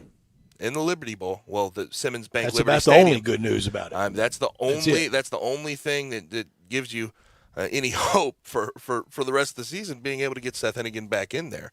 You do have the open week, so we'll see how that works itself out. But it's looking more and more based on information I've gotten that Peter Parrish will be the starter tonight. How much of the offense do you let Peter Parrish run? That's a great question. And he's a guy, when you look at his skill set, the RPO game's got to be there. Can he deliver the ball on time and be confident with his throws? That's the question you have. But he can use his legs. He's very athletic. And I know that they had a tremendous amount of confidence when he transferred from LSU. There's no question about it. They brought him to Memphis because they thought he could be the starter, potentially. He was competing in preseason camp and in spring ball to be the starter. It just did not work out. It didn't fall his way. But I'm telling you, it would be a great week to have a guy like Keelan Brown in that quarterback room. How worried are you? I mean, because obviously you're probably going to go more run heavy. How worried are you about these running backs that seem to have kind of a fumbling problem earlier in the year? You can't. I don't know if you can be scared of fumbling. No. Now, Rodriguez-Clark, he's been hurt the past couple games. Is he back in the fold? That may help you if you can sort of spread out the carries between these guys and use them a little more sparingly, because you're going to have to run the ball quite a bit if Seth Hennigan cannot go. So you have the open week. Get through this week. Hopefully, eke out a win against a team in UCF who has not been all that great since Dylan Gabriel went down. And a little beat up from that Cincinnati game. And then you can sort of revamp the offense, get back on track, and be more comfortable going in against SMU. Gabe, I harped on it last year, but I understood it because of COVID. We were just trying to survive, trying to get a season in. I couldn't stand, and I can't prove it, but I know some teams did because there's way too much conversation out there about it. But some teams passed on playing last year because of the position grouping stuff. They just fall under a certain number. Yep. South Carolina's been around that all year at quarterback this year. Right. Zeb had to start a GA. He's back in there now with Doty done for the year. Tonight the Tigers would be around that. LSU with their injuries and their players that have kind of just quit on them. I couldn't stand that last year. You play the nose guard if you have to. You put 11 guys on each side and you play no matter what. Gosh. That's tough, though. That's tough because you're putting people in positions where they could get hurt. And I think player safety has to come to the forefront, right? If you put a wide receiver in there at quarterback and you have a backup O-line and you're starting all freshmen across the O-line. But you go to that Lynn Bowden, very simple offense, and if you have to tell him, son, if you got to take it, then do it. But we're going to play. It depends which position groups are out. But I think there has to be a thought of player safety, right, Brett? I mean, in the end of the day. Sure, but I'm just afraid I know some manipulated and abused that last year in the name of COVID and skipped playing games that they knew they were going to get their head tore off. I sort of wonder if Memphis fans are asking right now, does Brady White have any more eligibility? I know he's out there doing some coaching, doing some graduate assistant work. So, in last night, one of the people primary to the introduction and honoring of Eli Manning is his good friend David Morris, who now has his quarterback business down in Mobile. And he started a game for Ole Miss against Mississippi State his freshman year when every quarterback in the building was hurt. And basically the game plan was, David, the ball never goes in the air unless we're kicking it. Yep. And you hand the ball, and he went out there, took his pounding that cold, wet, rainy night. I think that was Tuberville's last game. You remember last year even with the Broncos, they had to start Kendall Hinton, their wide receiver who was on practice squad at quarterback. Yeah. There was no putting the ball in the air that week. I mean, your game plan had to be so simple. I know some last year had legitimate position grouping trouble, but I know it was abused by some. One of these days I'll call names. Mm-hmm. No, I understand that. But outside of what's happening tonight with the Tigers playing UCF, the AAC is prepping to have all 6 of the teams that they invited join the conference. FAU, Charlotte, North Texas, UTSA, Rice, and UAB. Did you see this by chance? FAU, their application, the application email sent in by their vice president and AD Brian White. Did you see this email? I did not. I laughed. You would think that it'd be a long, formal, hey, we really think we'd be a good fit. This is why.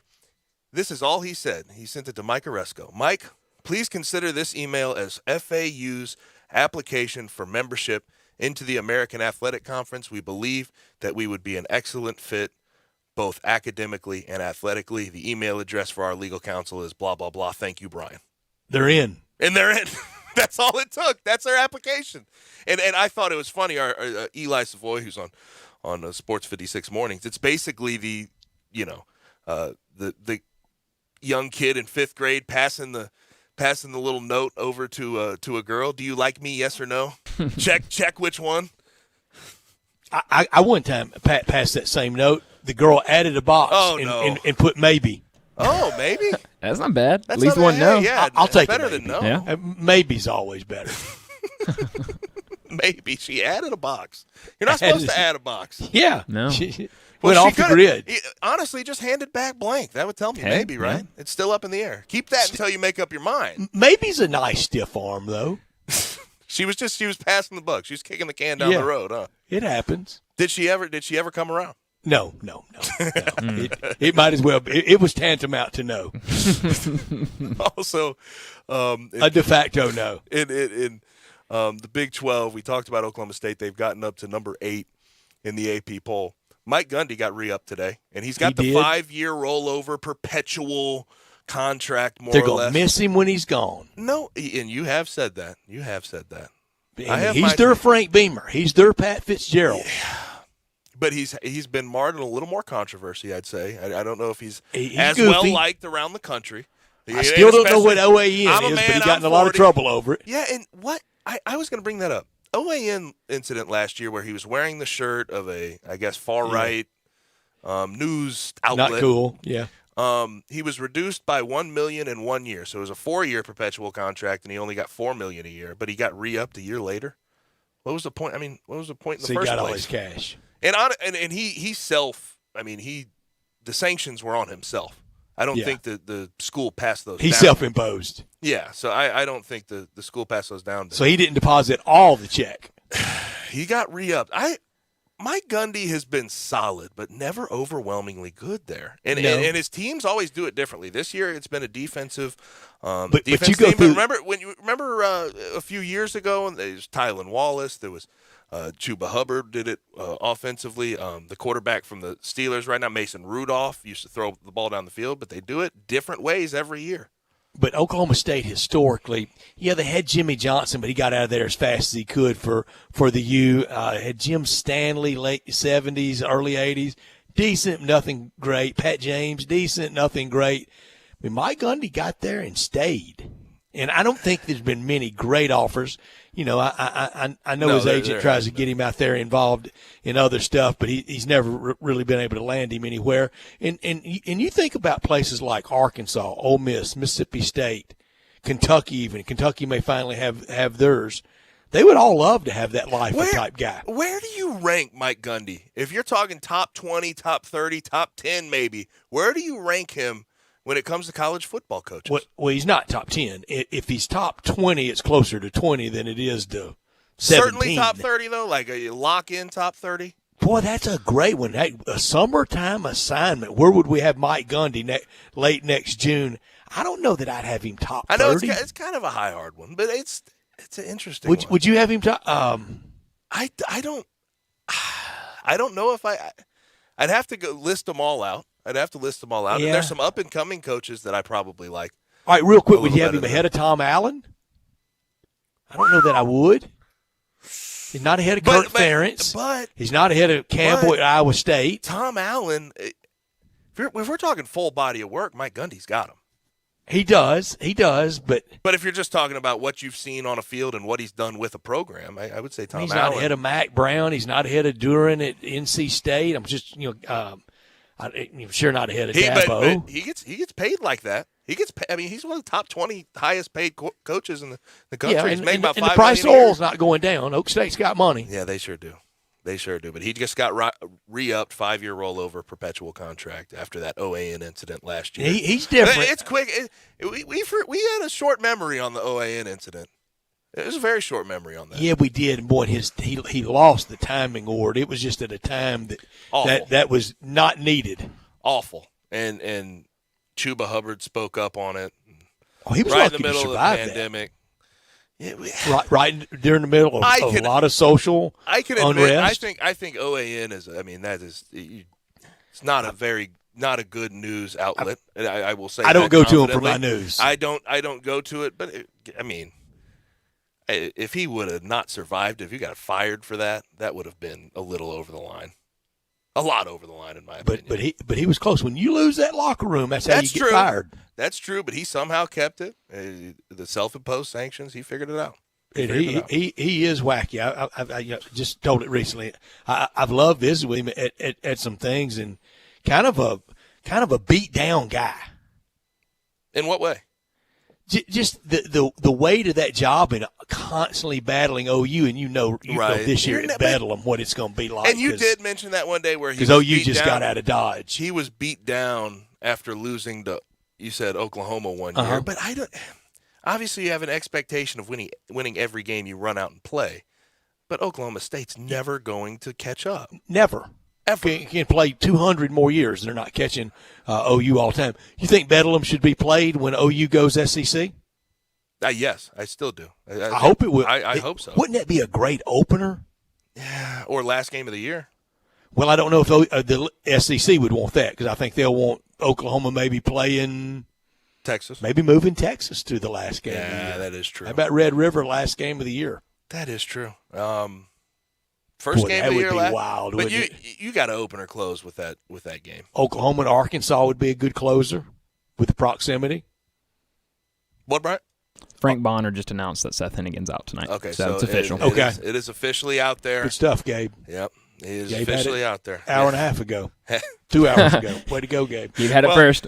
Yeah, we were wondering if it was going to get announced because Coach Silverfield's been relatively close to the vest with this type of information, especially going into a game week. Boy, he has been. Almost, I think almost too guarded, Gabe. And somebody like you, somebody close to him. I've got to say this. He could loosen up just a smidgeroo, just a little bit.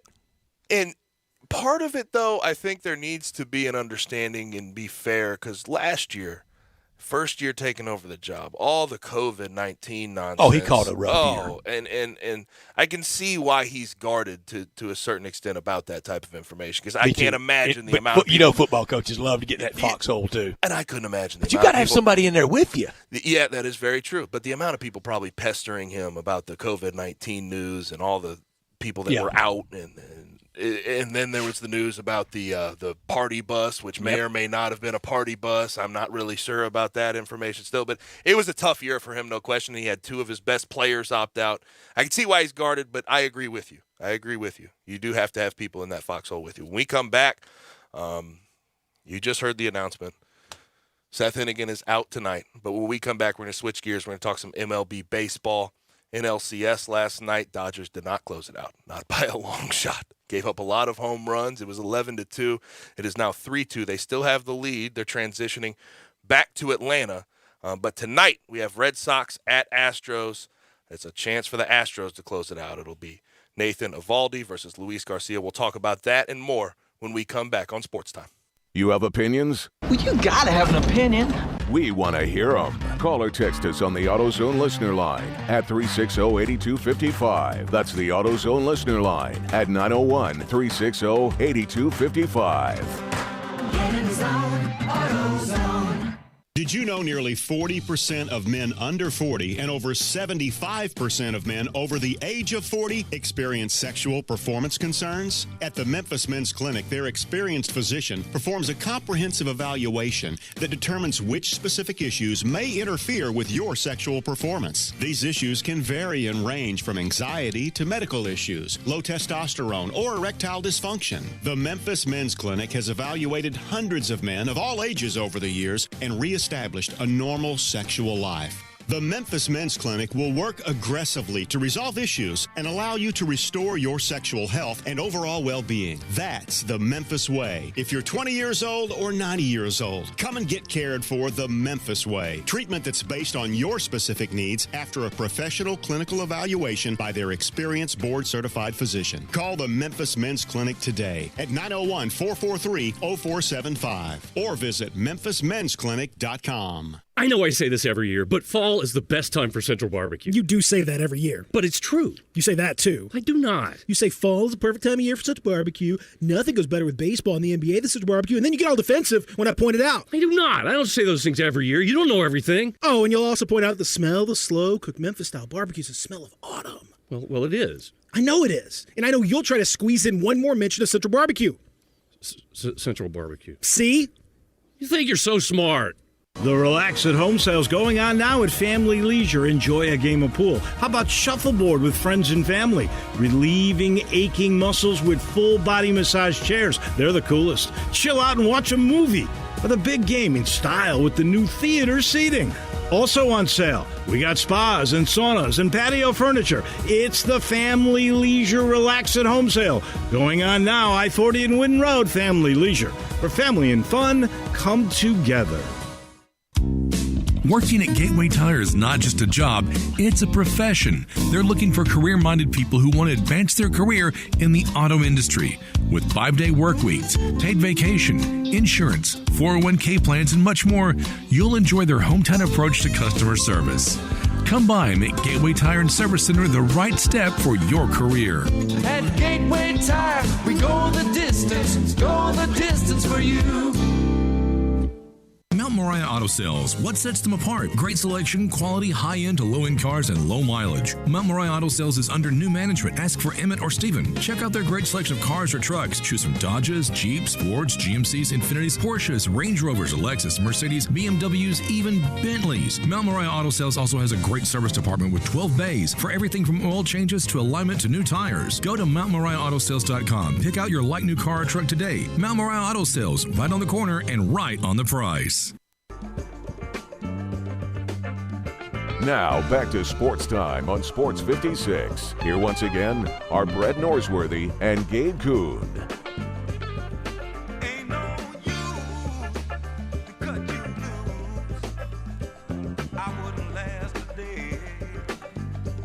Big breaking news that just came down. We have been warning you the whole day about it.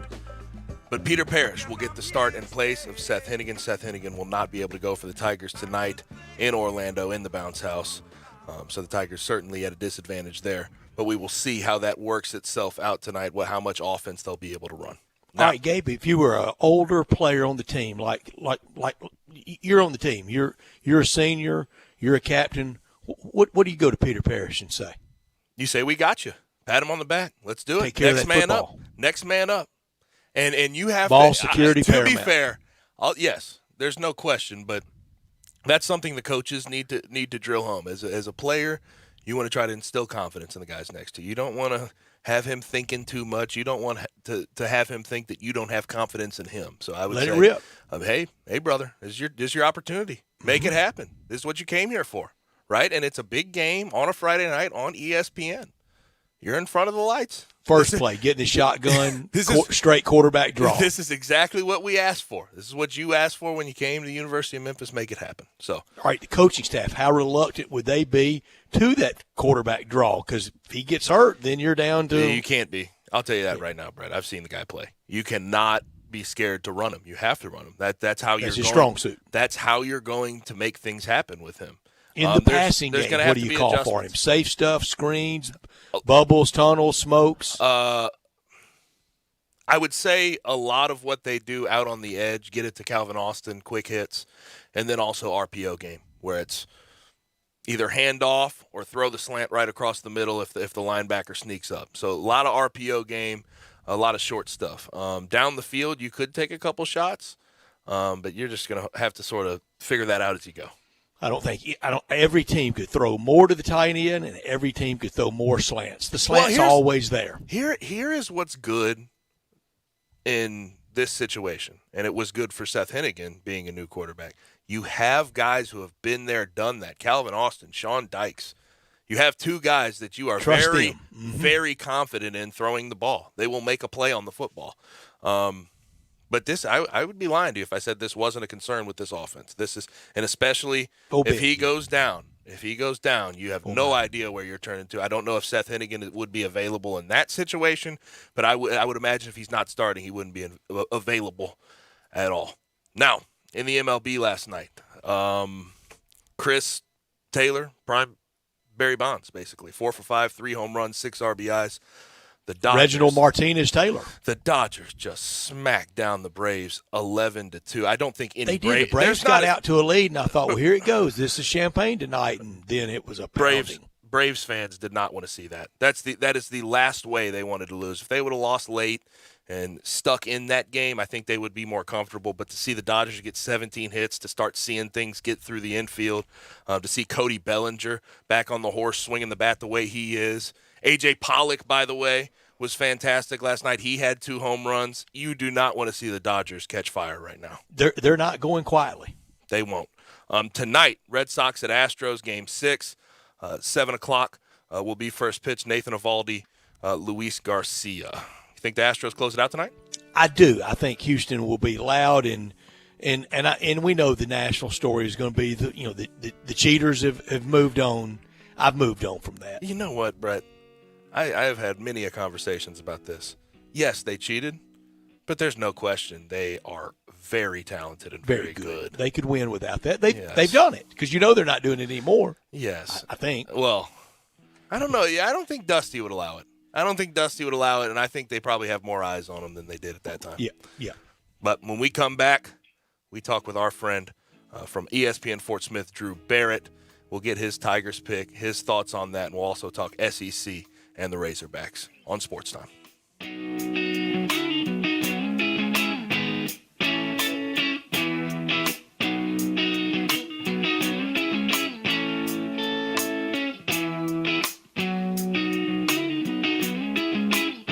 Welcome to Triumph Auto Sales, where you'll have a great car buying experience. Triumph Auto Sales is your #1 source of quality pre-owned vehicles ranging from lease returns to new car trades, all at huge savings. Plus, Triumph has a full array of financing options to meet your needs. Find your next car online at triumphautosales.com or stop in today at 4875 Elmore Road. Triumph Auto Sales will help you get the vehicle you want at the price you need and the service you deserve. For a great car and a great experience from a local and family-owned business, visit Triumph Auto Sales. Working at Gateway Tire is not just a job, it's a profession. They're looking for career-minded people who want to advance their career in the auto industry. With 5-day work weeks, paid vacation, insurance, 401k plans, and much more, you'll enjoy their hometown approach to customer service. Come by and make Gateway Tire and Service Center the right step for your career. At Gateway Tire, we go the distance for you. Is your bank standing in the way of you and your sportsbook? Try Action 24/7. We're cutting out the middleman. Deposit or withdrawal in cash. No more bank delays or failures. Action 24/7 has more than 100 partners in Tennessee for cash deposits and withdrawals. Visit action247.com for a location. Cash deposits and withdrawals from your Tennessee sportsbook. Action247.com. You got action. Must be 21 or older and in Tennessee. For problem gambling support, call 800-889-9789. Attention foodies, there's a great new place to eat in a great restored building. South Hall Cafe is now open for breakfast, brunch, and lunch in the former Tobacco Corner. Chef Jesus Ramon is creating classics from scratch with a twist. Enjoy all your favorites, including the best cheese grits in the South, a full bar, an in-house pastry chef, catering, online ordering for curbside or delivery, and a covered patio with live music on the weekends. We're open 7 a.m. to 2 p.m. weekdays and 7 a.m. to 3 p.m. on weekends. South Hall Cafe, corner of Poplar and Mendenhall. Hi, folks. I keep hearing about a shortage of good vehicles to purchase these days. Well, I can fix that. Just follow me to Auto Universe Germantown. I was blown away by the amount of high-quality vehicles they have. Something they call affordable luxury, and I would agree. And talk about variety. How about Lexus, Infiniti, Audi, Jeep, not to mention, but I will anyway, Mercedes, Nissan, Honda, Chevy, and Toyota. Tremendous pre-owned cars, trucks, and SUVs, and they're always adding more. Hey, I know this family. They have everything we want under one roof. No haggle affordable pricing, simplified financing, top service technicians, even collision repair. Remember the old Mazda location in Germantown? That's where they're located, 7300 Winchester, and online at eautouniverse.com. So take it from me, if you want to avoid the new car price but still want a luxury, slightly loved vehicle, head on over to Auto Universe Germantown. Would I steer you wrong? Get it? At Auto Universe Germantown, only the best make it here. At Jason's Deli, when you're dining in or picking up curbside, you can expect wholesome food and no surprises, just delicious sandwiches, crisp salads, and quick quality meals made with the freshest ingredients and no artificial trans fats, MSG, high fructose corn syrup, or artificial colors and dyes. Around here, a lot of thought goes into what we put into our food and what we take out of it, because you're not just taking a bite, you're getting a taste of who we are. New items are constantly being created to expand our menu for all tastes and special diets with vegan and gluten-free options available. Convenience and on-time delivery you can count on. It's just a click away at jasonsdeli.com, so whether you need to feed 5 people or 5,000, the team at Jason's Deli, they have the credentials and the commitment to keep you satisfied. Freshness is nearby at Jason's Deli with locations at Ridgeway in the Park Place Center, Poplar and Highland, Germantown Road in Cordova, and on Goodman Road in Olive Branch. Jason's Deli. It's wholesome food and no surprises. I know the sweetest thing in Memphis, and I know it's been around for 115 years. You know, I'm talking about Dinstall's, and it's time to stock up heavy on Cashew Crunch, Heavenly Crunch, Turtlettes, all of your favorite Dinstall's treats. So easy to get. The sweetest thing in Memphis, all you have to do is head to Laurelwood or head to Germantown and Poplar right across from the hospital, or go where they make the candies. That's on Pleasant View. There's nothing that says Memphis better than Cashew Crunch with that little tinge of coconut, or the Turtlettes. Let's face it, there's nothing better than Dinstall's chocolate. That's the mainstay of all candies, isn't it? Milk chocolate, although their dark chocolate is pretty darn good. And if you get the peppermint with the dark chocolate and put it in the freezer, you're going to love it. So many ways to love Dinstall's. Stock up heavy on all of your favorite Dinstall's treats. 115 years of making Memphis oh so sweet. We are Sports 56 WHBQ Memphis and W253DF Memphis, Flynn Broadcasting Stations.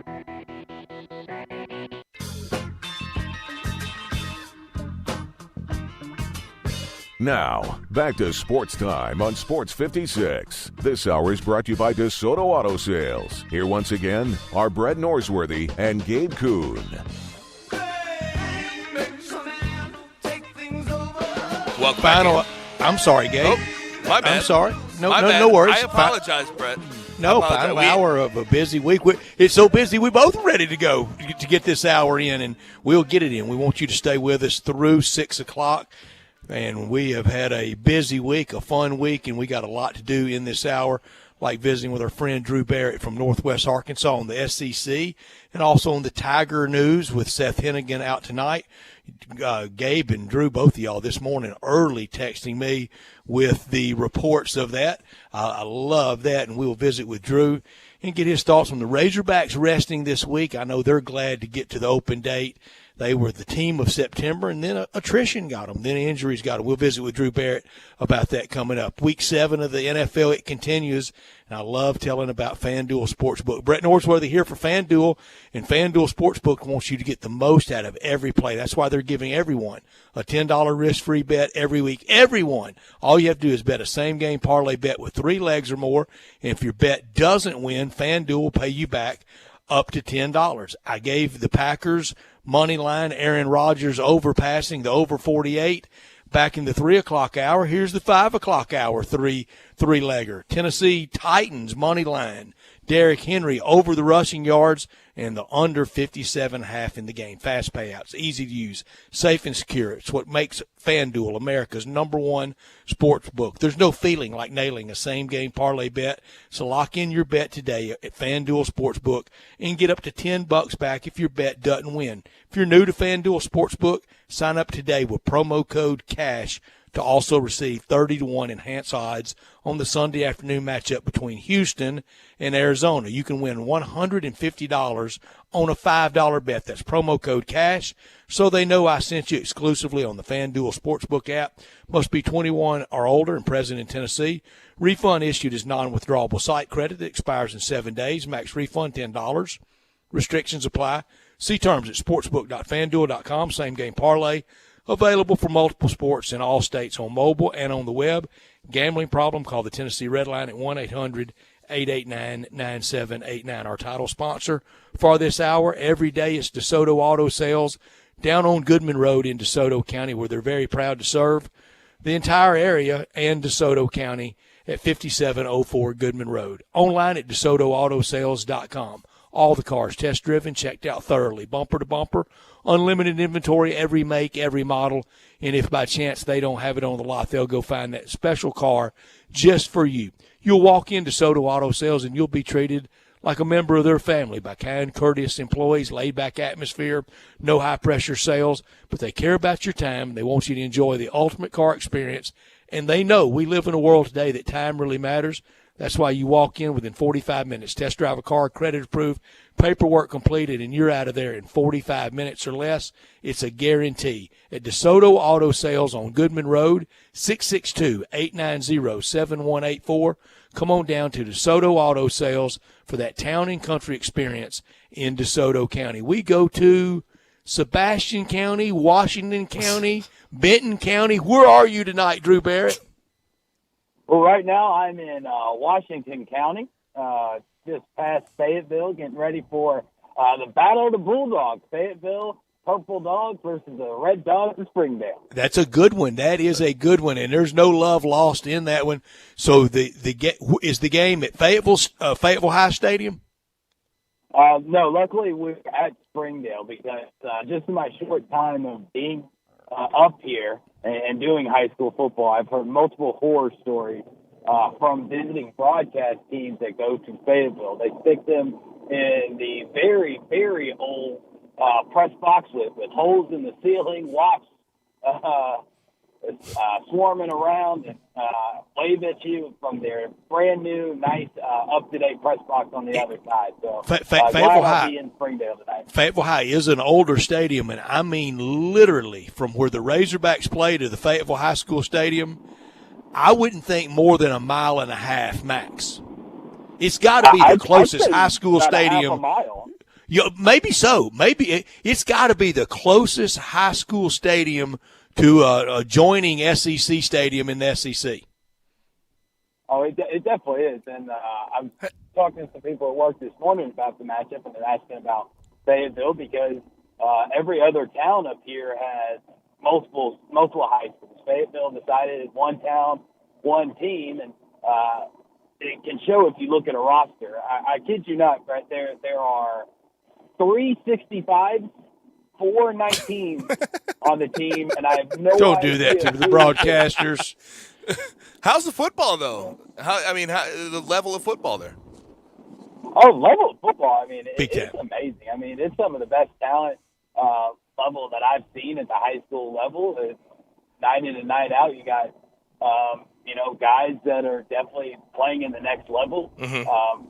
I can't remember the guy's name that I'll see next week when we play Springdale plays Bentonville, but he just moved here from California, and he just committed to the Razorbacks himself. So get to see some D1 talent last night. And it's a numbers thing. It's just so that population, it's all booming so much up there. I had a person, just a total random person that I didn't know before I was visiting with him at a nice lunch today, and he made this comment. He said there are 3 schools in college football that they do not have to worry about money.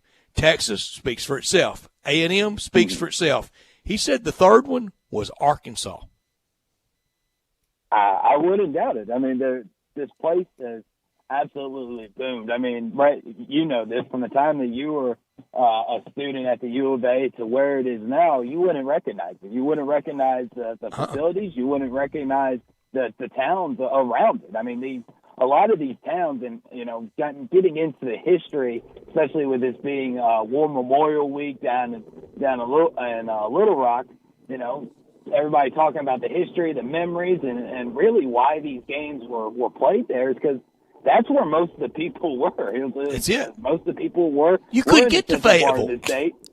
You couldn't, and when you were playing, 3-4 games in Little Rock, these were sleepy towns. I mean, Fayetteville was College Station. Fayetteville was tiny Tuscaloosa.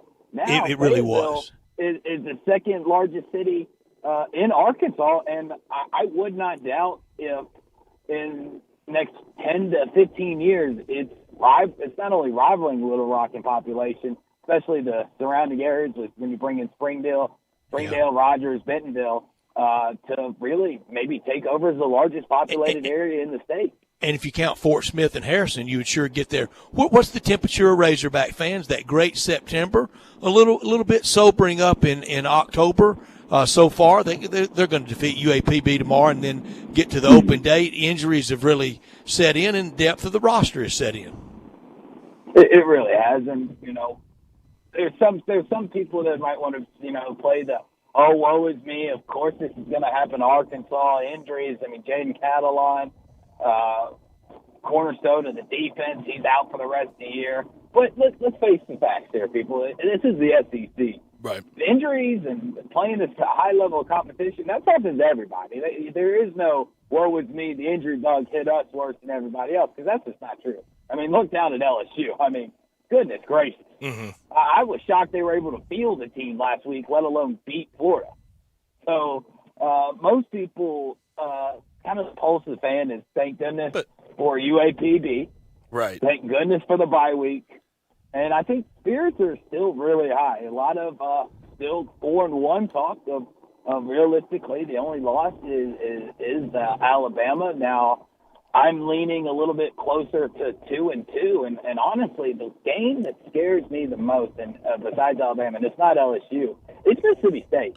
And the fact of the matter is because Arkansas's defense, while for most of the year has been very good against the run game, up until Ole Miss and Georgia, but they've had a lot of times where receivers have been able to slip in behind them, go unnoticed, and when you play an air raid offense like Mike Leach plays, game in and game out, that's a recipe for disaster. Mm-hmm. So they've got to figure out a way to keep them in front. I think that when we get to the state game in a couple of weeks, because I figured I'd go ahead and jump there. I don't think y'all really want me to hear me break down the offense of the Golden Lions of University of Arkansas Pine Bluff, because I sure as heck know nobody around here has wanted me to do it, even though I've offered. So they're going to have to figure out how to keep guys in front of them. A lot of cover three, a lot of drop backs, starting off 5-10 yards.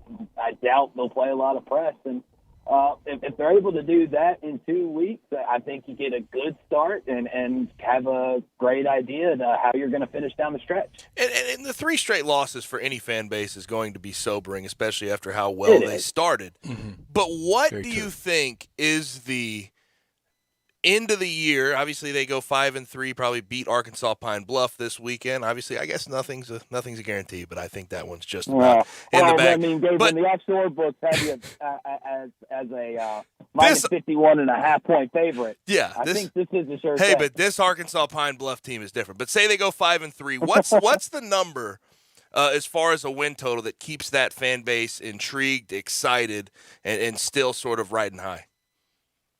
Well, I think 8-4. I think you finish 8-4. Everybody's happy.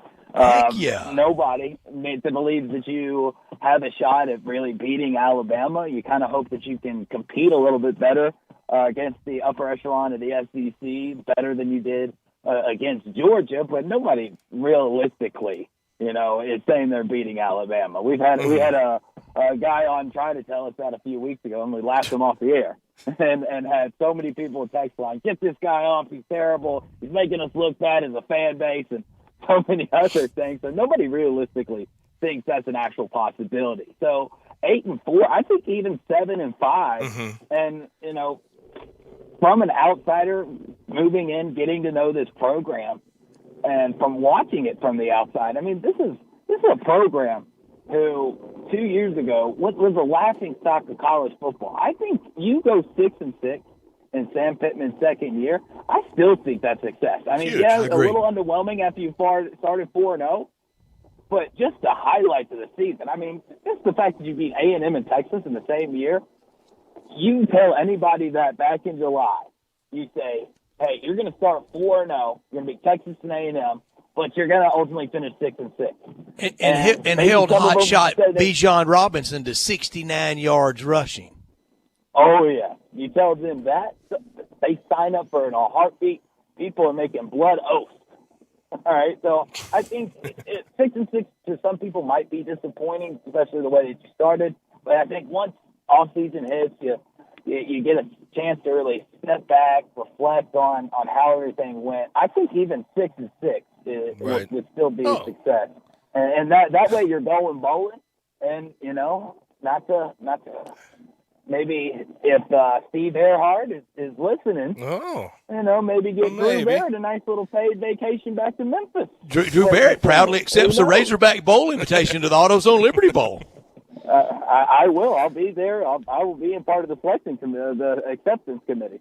There you go. But Drew Barrett with us. And Drew, I meant it at the top. Well, congratulations, you and Gabe. Early this morning, y'all are texting me. I'm sad about the Hennigan news, but you were all over it, and we've talked about Peter Parrish. It's his time, boy. You don't ever know when that bell's going to ring. It's ringing loudly for Peter Parrish right now. He's got about 45 minutes to it's go time. Yeah, he does. And the thing that worries me is that I know the guy can run the ball. I've read the scouting reports. I've seen him in the limited time that he's been into the game, but I haven't seen him throw the ball in a live game. Like, I don't know how you can win a ball game, especially in today's AAC. And I know Gabriel is out for the season. I know that takes a little bit of pressure off to try to be as high scoring as possible. But as good as Brandon Thomas is, you're gonna need to get the ball into Calvin Austin's hands, whether that's more sweep like we saw last week, or little short screens, slants, hitch route. He's still going to have to throw the ball. So I'm really interested to see how well and how accurate his arm is, for the first time this season. And I've seen him play. I've actually seen him throw the ball. I went to a spring practice and then a few of the preseason fall camp practices. And I think he's talented at it, but there is a reason that Seth Hennigan was ahead on the depth chart, and Keelan Brown was ahead on the depth chart as far as throwing the ball. The one thing that definitely concerns me, Drew, when you look at it, is if you run the ball a lot with a guy like him, he's your last resort. Keelan Brown transferred this week. You look like you're going to have the Austin Peay transfer, Jeremiah Oatsfall, be your emergency quarterback. That's what has been reported. That would be my main concern when you look at it, running him too much and maybe making him take too many licks. Yeah, that is definitely a concern, because whereas, you just talked about Brown transferring, and 4 months ago we were talking about this quarterback room is the most loaded room I have ever seen. There's no way they keep the ball here. There's too much talent. It's part of the deal. We capped that talent. We don't need any more talent. Now you're hit with the injury bug. Grant Cannell doesn't even get to start the season. He goes down with a leg injury. Now Seth Hennigan is out. I haven't personally gotten a report of how long of a timetable that's going to be for him. And then you talk about Brown transferring, and it's pretty much down to Peter Parrish, and a guy that all of Tiger Nation was really excited for when he transferred in. Last year, saw him just kind of chill out on the sidelines, thinking, okay, he's learning the playbook. This guy's legit. I mean, he's an LSU transfer. Yeah, right. Like he should be the guy.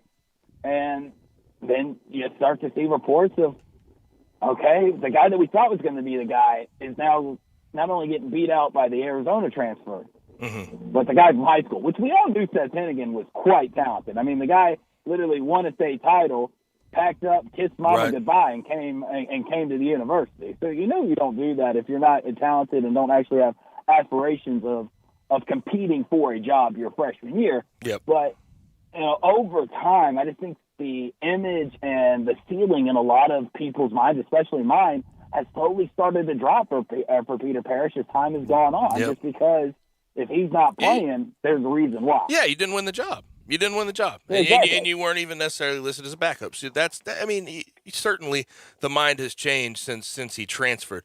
Now back to Arkansas, really quick. I'm gonna make this is gonna be appointment question for you every single week when you come on. Okay. What do you think the likelihood is that they retain both OC and DC, Kendall Briles and Barry Odom? Well, I think as the losses are tackling up, people around here are feeling a little bit more confident about their chances of keeping both Kendall Briles and Barry Odom. One, on Barry Odom's side, first month of September, just like everything else was magical. There wasn't any holes in that defense.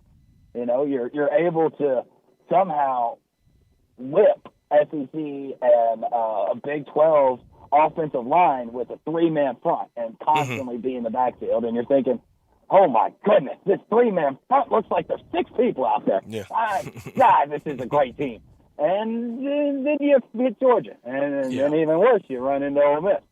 And people are starting to notice some holes and starting to see that And the tape maybe gets everything isn't as not everything is as sunshine and rainbows as we might have thought before. So, and then with Kendall Briles, I think people have started to question a little bit his play calling decisions. I don't think anybody going back to Ole Miss was upset that they went for two. A lot of people question the play call using the short side of the field like that when you're on the right hash and not trying to at least give yourself a little bit more room, give yourself a little bit more options. And then last week against Auburn, just wasting plays every first down. You start to build some momentum. You get a first down. Next play, just a simple handoff right at the middle. Auburn sees it coming every time. They did it, I kid you not, 5-6 first down plays in a row. And you start to scratch your head and go, oh, what did you do? You're playing from behind already at this point in the second half, and it just felt like you're just wasting time and you're just wasting plays. So I think most people are starting to feel confident that they will be back next year, and I don't know if that's a great thing because they'll be back because they haven't done well enough to maybe secure that head coaching job type of performance. All right. Yeah. Go ahead, Brett. I wanted to see what you thought real quickly. We're close to the break. You know our break schedule as well as anybody on earth. We're close to the break. How much fun was Arkansas's basketball practice kicking off the season at venerable Barnhill Arena?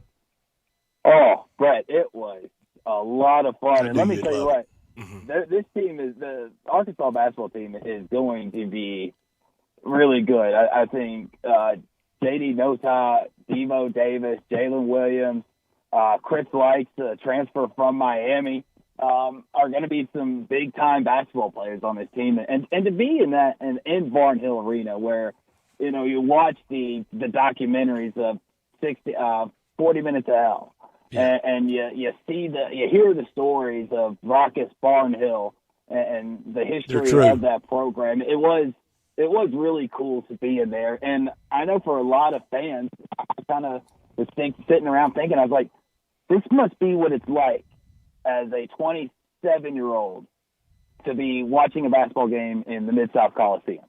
That's a great comparison.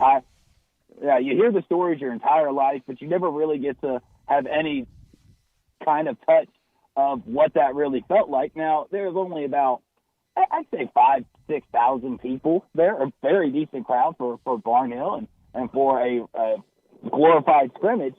But it just felt like kind of like that. Like if I would have been a lifelong Arkansas fan, it would have been just like, me walking into the Mid-South Coliseum and seeing a court out there and actually seeing Memphis basketball. And in 2022, when they get all of those recruits in, I can imagine it'll be even more raucous. They're going to be so happy. And what Eric Musselman has done in recruiting has been nothing short of sensational on the recruiting trail. Now, real quick, Tigers at UCF. This line's moved, Brett. I don't know. We might have to adjust, but UCF now 1.5-point favorites. You going with your Tigers? Oh, 100%. Come on. Okay. You know what I'm doing. You're okay. Me too, Drew. I'm staying with Memphis, and we could see the unthinkable. We could see a 17-14 AAC game tonight. I'm all for it. Let's do it. Let's mix it up. And I know y'all up against break, and I know you got to go. But I've been cordial and nice with y'all this whole time. I do have to tell you, I'm a little upset. With both of you. Okay. Because I went to retweet the tweet today, and I'm watching the video stream for a second. Happened? Just checking some stuff out. And Gabe and Brett and Mr. Northworthy, y'all let your producer wear an Memphis Express jersey? Whoa. That team owes They me still owe money. Drew cash. They do owe you cash. That is true. You're going to let your producer sit there in a Johnny But here's Manziel the thing. You know Express what? jersey? You know what, Drew? I remember you wore an Express, an AAF Till shirt they beat him out of dough. After they quit the league, after the league folded. You wore a shirt. I had to wear it. I couldn't afford to do laundry. I ran out of clothes. I hear you, Drew. But you know what? We might have to fix that at the break. Although a Johnny Manziel jersey, that is a throwback right there. Great stuff. I mean, it is really cool. But I'm just saying, you had to bring up bad memories. No, I hear you. And you know, Brett, I'll joke about it with you till the end. You told me, Drew, those hedge funds, they're golden. They're never drying up. You're good. I promise. That's right. Oh, those hedge funds. He's our guy, Drew Barrett. They didn't have anything. Drew, have a good one tonight. Have a great weekend. We appreciate you, man. Thanks, Drew. Thanks. I appreciate you guys. Talk to you next week. You got it. Now, I do have a couple of pieces of breaking news I do want to get to really quick before we get to the break and get into the Friday football forecast.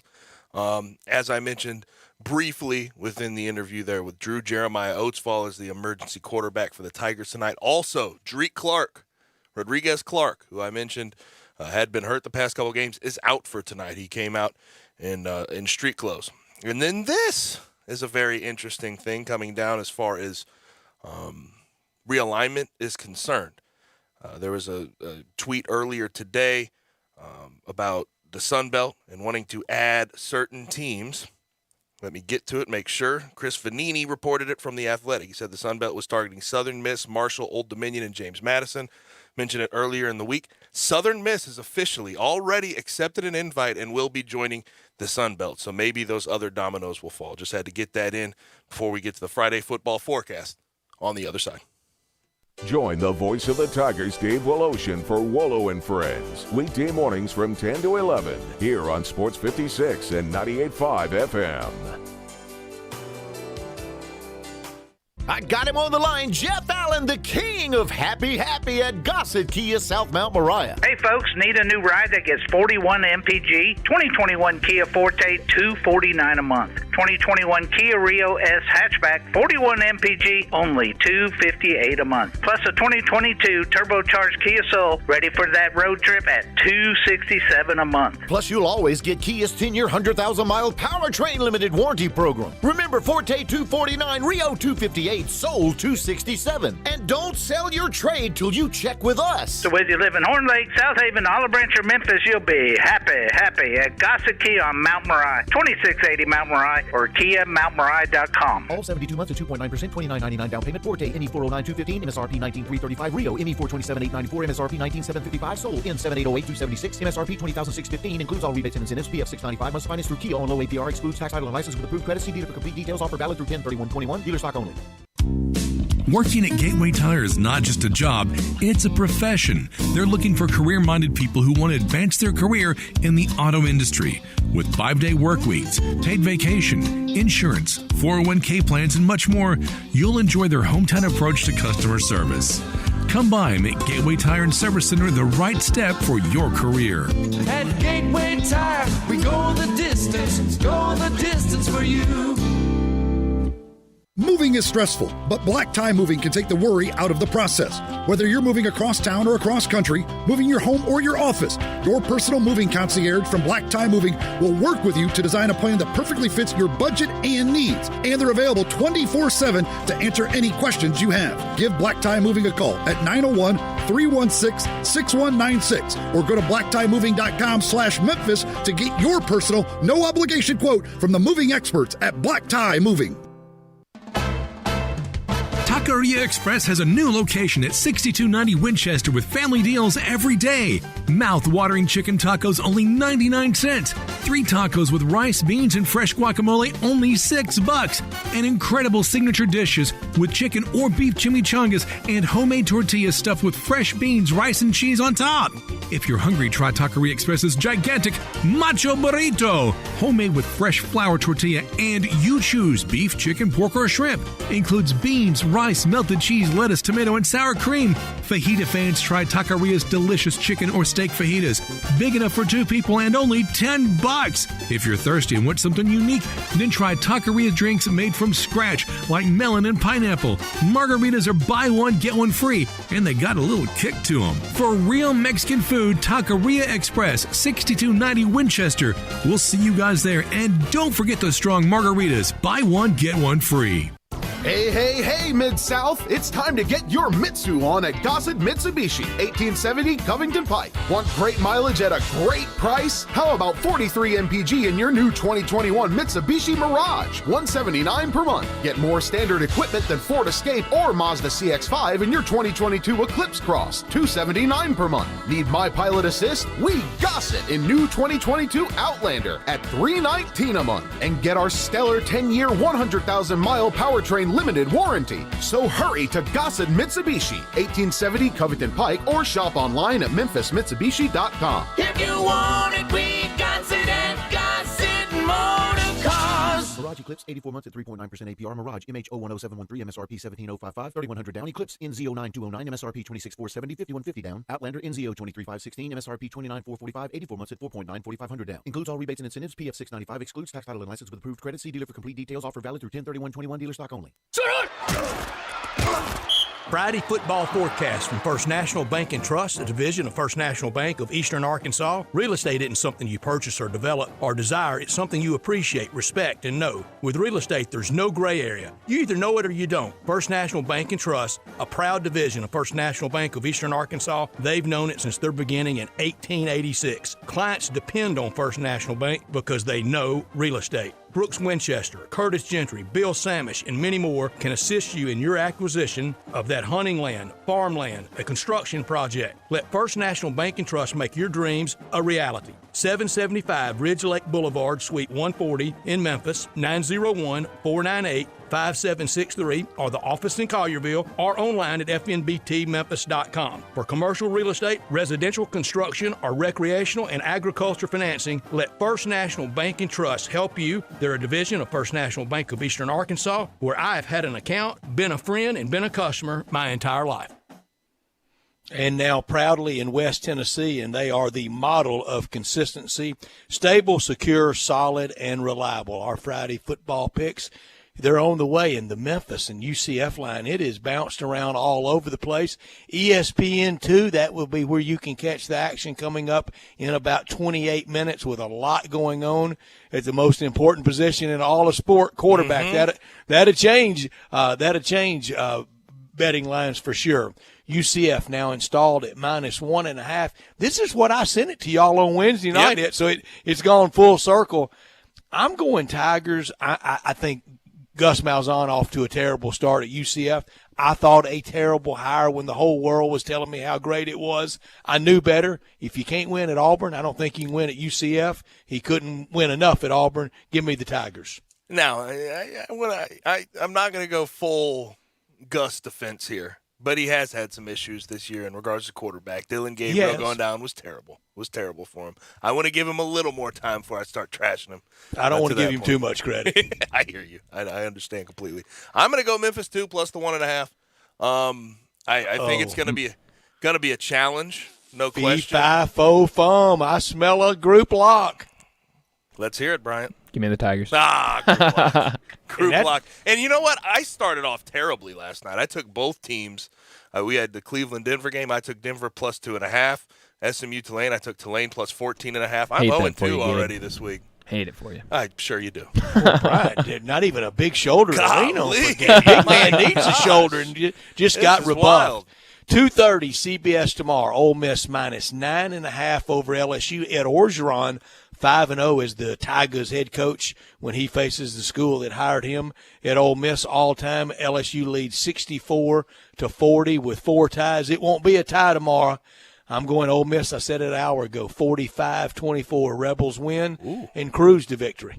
I'm going to go Rebels as well. I think they win by 2 touchdowns. I think they, they'll get the cover. I don't think it'll be by a crazy amount. Brian? Go Tigers. I'm going to go with LSU. Quarterback trouble. Give me another Go Tigers, please. Go Tigers. There you go. That's pretty good. He's got that down. He takes LSU plus that 9.5.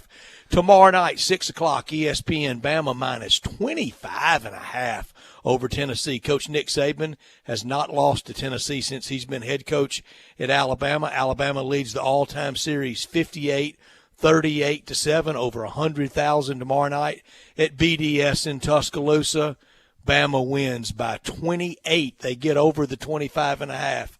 Bama wins and covers. Is that your lock? No. Or is that's on there? Okay. I didn't have this one listed, but I'm going to go Bama minus the 25. You take Bama. Did I not send that to y'all? I don't have that one, but I'll take Bama minus the 25. Well, make it another group block. I'll just add Bama too. There we go. Boy, count that one against me because I got thinking, did I send that to them? I'm sorry. College football lock time. Gabe, you first. I hate myself for picking this because they have disappointed me so many times this season. I'm going Virginia Tech minus 3 against Syracuse. And this is also an interesting game because a game I played in college starred these 2 head coaches. And it was a very good game. We went to Bowling Green, one of the worst locker rooms ever. But Justin Fuente versus Dino Babers this week, and I'm taking Justin Fuente. That was a big win for you guys. That was a fun win. So you take your old coach. That's a good pick, laying the 3.5 over the Cuse. Bryant? I'm going to take a team we've seen before. I'm going to go with UTSA. They're taking on Louisiana Tech. minus 6.5. Louisiana Tech off to a bad start. So give me the Roadrunners. Okay. Until presented with more evidence, a lot more evidence, I'm gonna fight the good fight that UTSA is a good team, a solid team that we all saw. Give me Mississippi State and lay the 20.5 over Vanderbilt. I think State's much better than Vanderbilt, and Vanderbilt's epically bad, even for Vanderbilt. My college football shock pick, give me the Army, the whole U.S. Army, plus the 3.5 over Wake Forest. Gabe? If Army wins that game and knocks off the only undefeated team in the ACC, we'll have to share a big laugh because that would be hilarious. Now, my college football shock, and I trash this team all the time. I do it all the time. Did it last week, picked against them, but I'm going Oklahoma State plus 7 at Iowa State. I'm just going to do it. They burned me last week. I'm not going to let them burn me again. They're going to burn you again. And remember that big loss they had? Now, they had it in a lot of despair after the university plane crash several years ago. It cost them a spot in the college football playoff years ago. Gabe takes Oklahoma State plus the 7.5 in Ames against Iowa State. Bryant? I'm going to go with Oregon plus 1.5 over UCLA. I know it's at UCLA, but those jerseys that they're wearing tomorrow, man, they look good. You know what they say? You look good, you feel good, you play good. Cade McNown being honored with a hallway or the entranceway being named after him at the Rose Bowl. You know what he's famous for? Invited to the Playboy Mansion and then summarily booted. He was hitting on one of Hef's girlfriends. Well, he had a lot of them. How's Cade supposed to know? Yeah. Maybe ask. Cade McNown, not the smartest guy out there, but he's being honored tomorrow at the Rose Bowl Stadium. NFL started last night and continues on Sunday. CBS on Sunday. Why is Kansas City a 5.5-point favorite in Nashville? They are over the Titans. Give me the Titans plus the 5.5. You know what? I don't know why they're 5.5-point favorites, but I'm taking them. I'm taking KC minus 5.5. I think they get going. Interesting. I think they handle it. A lot of people saying if Kansas City loses, that'll be their 4th loss, that this is the beginning of the end. I think that's a little hasty. Bryant? I'm going to ride the momentum. I'm going to take Tennessee. Noon on CBS, Baltimore -6.5 over Cincinnati. Battle of Heisman Trophy quarterbacks, Lamar against Joe Burrow. I take Cincinnati plus the 6.5. Bryant? Give me Baltimore. Gabe? I'm going Cincy plus 6.5. Phil Simms says Joe Burrow is the modern-day Joe Montana. How about that? Whoa. I think he's good, but I don't know. Lamar Jackson's the modern-day Lamar Jackson. Yeah. He Lamar sure is one of one. He's got an MVP. My NFL lock, New England -7.5 over the Jets. My NFL shock, Philly plus 3.5 over the Raiders. Gabe? I agree with your shock wholeheartedly. The Eagles, I think, stay close, even though they're going to Vegas. I'm going to go with my lock. I'm going Panthers -3 against the Giants. I just think the Giants stink. We got to add that half. Remember, we don't 3.5. We don't push over the Giants. And your lock? My lock? Shock. Or shock, rather. Oh, shock. Eagles plus 3.5. Yeah. Oh, we could have the rare group lock on NFL shocks. Bryant, give us your shock first and see if we do. I hate to disappoint y'all, but I'm going with the Colts plus 4.5 over the 49ers in the Sunday night football game. But me and Gabe are going to have the same lock. I'm going to go with Panthers. I believe the Colts. Oh gosh, they have one of these days we will have that. Colts have a win streak, I believe, against the 49ers, either 4 or 5 games against the 49ers. So why did Phil Simms make that comparison? I have no idea. I like Phil Simms too. I think Phil Simms is a guy that should be in the Hall of Fame, and already maybe not should have had this exaggerated weight. That's our Friday football forecast, brought to you every Friday by the great people at First National Bank of Eastern Arkansas and First National Bank and Trust, a division of First National Bank of Eastern Arkansas. Now in West Tennessee, 901-498-5763 at the Ridge Lake office. Don't forget about the office in Collierville and online at fnbt.com. Stable, secure, solid, reliable, and the model of consistency. That's our picks for this Friday afternoon. I know for the weekend, you got to get ready for tailgating. If you're coming to Oxford tomorrow, first stop should be at either commissary, either the new Collierville commissary at Houston, Levy, and Poplar, or the original in Germantown, and then make your way down to Oxford for tailgating in the Grove with commissary barbecue. You'll be a hit. If you're craving an easier way to order, start your order at commissarybbq.com or text commissary to 33733. 2 M's, 2 S's. Text commissary to 33733. You getting ready to go out for dinner right now? What a good stop that would be at either location, at Houston, Levy, and Poplar, or the original in Germantown. Start that feast with the appetizers that you almost could make into an entree, but don't. Save room. Have the tamales, have the barbecue nachos, the smoked chicken wings, then the ribs, the shoulder that they're so very famous for. All the fixings, beans, slaw, deviled eggs, bread as well. Don't forget the party pack for tailgating, 6-pack, 8-pack, or 12-pack for TV watching, for tailgating at home. And it's time to get on the list. Get on the list for the holiday bird that's done the right way at either commissary. Save room for dessert like the lemon icebox pie and the outstanding banana pudding. 901-754-5540. Online at commissarybbq.com. That sounds like an October weekend that you have to have a part of with the commissary involved in all this great football. I know Walker Taylor will be sweating his beloved Tigers here in a few minutes. I think the Tigers will get there tonight. Thank you so much, Walker, and thank you to the commissary. And I'll tell you what, they always talk about a Friday news dump, but we really did have just a Friday news dump come down after Drew Barrett. I tried to get in as much as I could with the Tigers. We know Peter Parrish is starting. The emergency quarterback is going to be Jeremiah Oatsfall. Good call by our producer, Brian Dacus, on that one. Jeremiah Oatsfall was the quarterback at Austin Peay before transferring to Memphis. Also, Drake Clark, backup running back, guy who has been running the ball relatively well before or prior to getting injured. He is going to be out as well. But the news that I think trumps all of that is more realignment. We have had the 6 schools join the AAC, and we knew there was going to be reverberations. What was reported earlier this week remained the case with the Sun Belt. Southern Miss, Marshall, Old Dominion, and James Madison were their targets. They have already landed Southern Miss. And what's that going to leave with Conference USA? I don't know how Nothing. It can leave much. And for Southern Miss, they had to land somewhere. And I think they made the best of it. That's half the conference gone right now. It's gone. So Conference our USA, old buddies, Conference USA. I think they're folded. I don't know how they would sort of pick up the pieces at this point. I don't know who else they. Yeah, the AAC has been far superior. I know it's going through its changes. I saw a pretty snotty line from somebody that said, since they're stealing all our teams, why wouldn't the AAC just name itself Conference USA? Because we don't want that. I reject that. Yeah, we don't need that that curse on us, to be honest with you. But now that Southern Miss has joined the Sun Belt, you would imagine Marshall Old Dominion might follow pretty quickly. I mean, when you get these realignment dominoes falling, they tend to move pretty quickly after that. Marshall more coveted than ODU. Yes, Old Dominion, but Sun Belt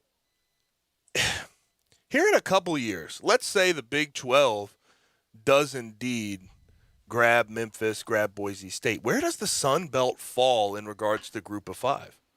I mean, they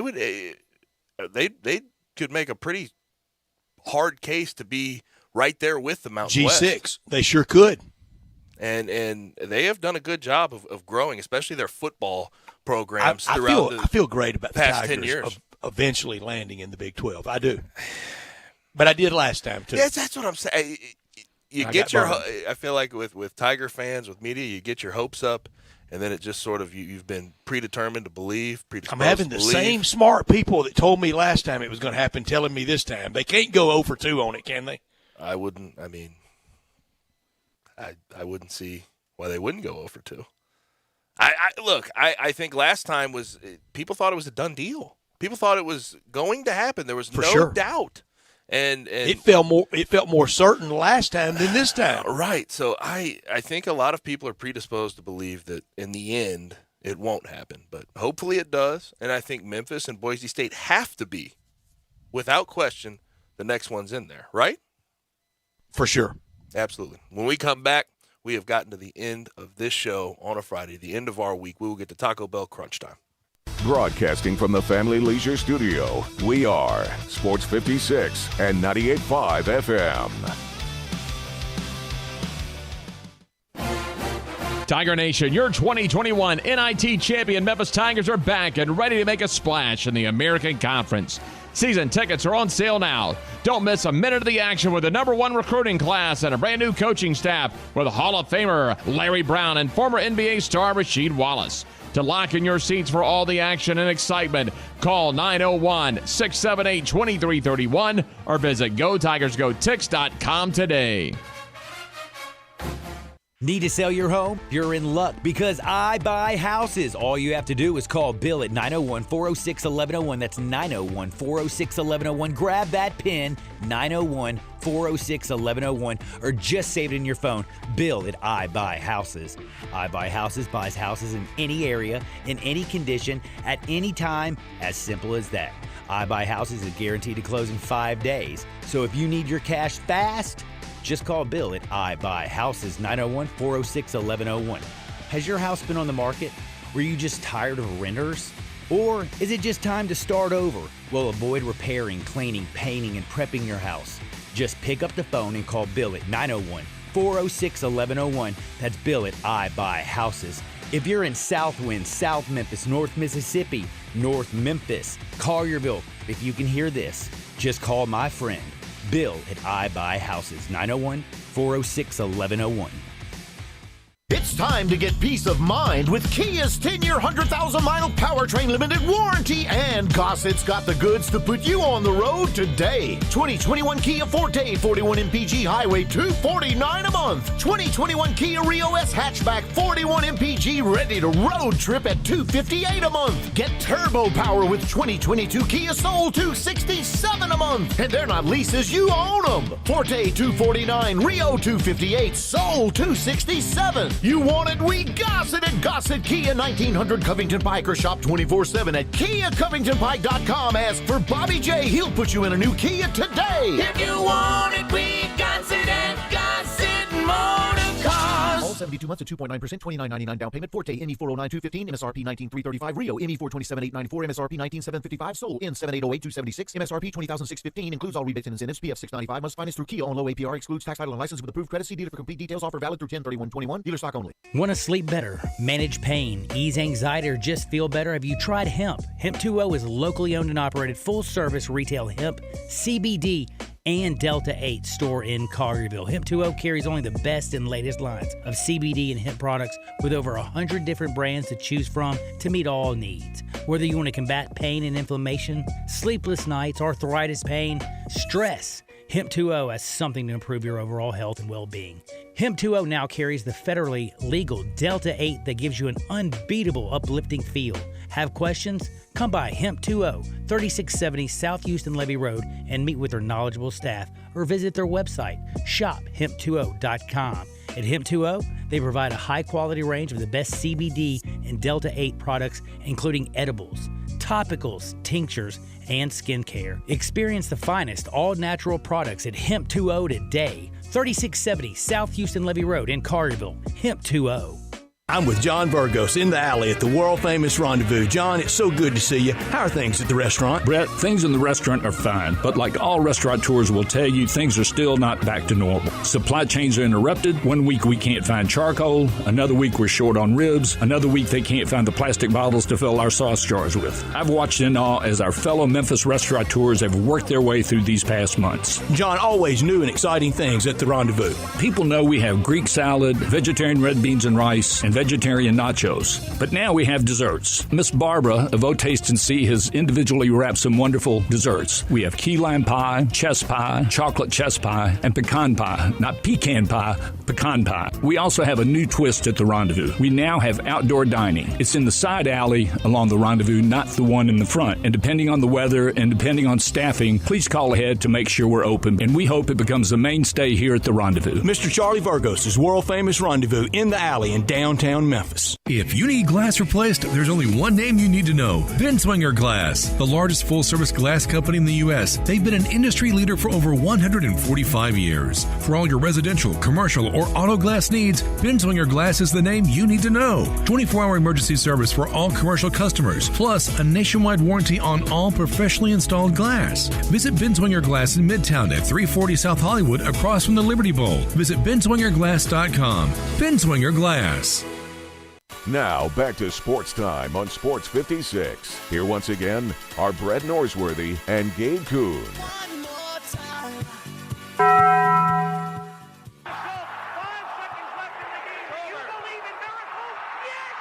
Go crazy, folks! Go crazy! This is for all the biggest crunch time. You are looking live. In your life have you seen anything like that? Goodbye! Hello, Haskins. It's obviously crunch time. Hammer, nail, coffin, this baby is over. Looking for something new at Taco Bell? Try the original tacos meets the instant classic, nacho fries.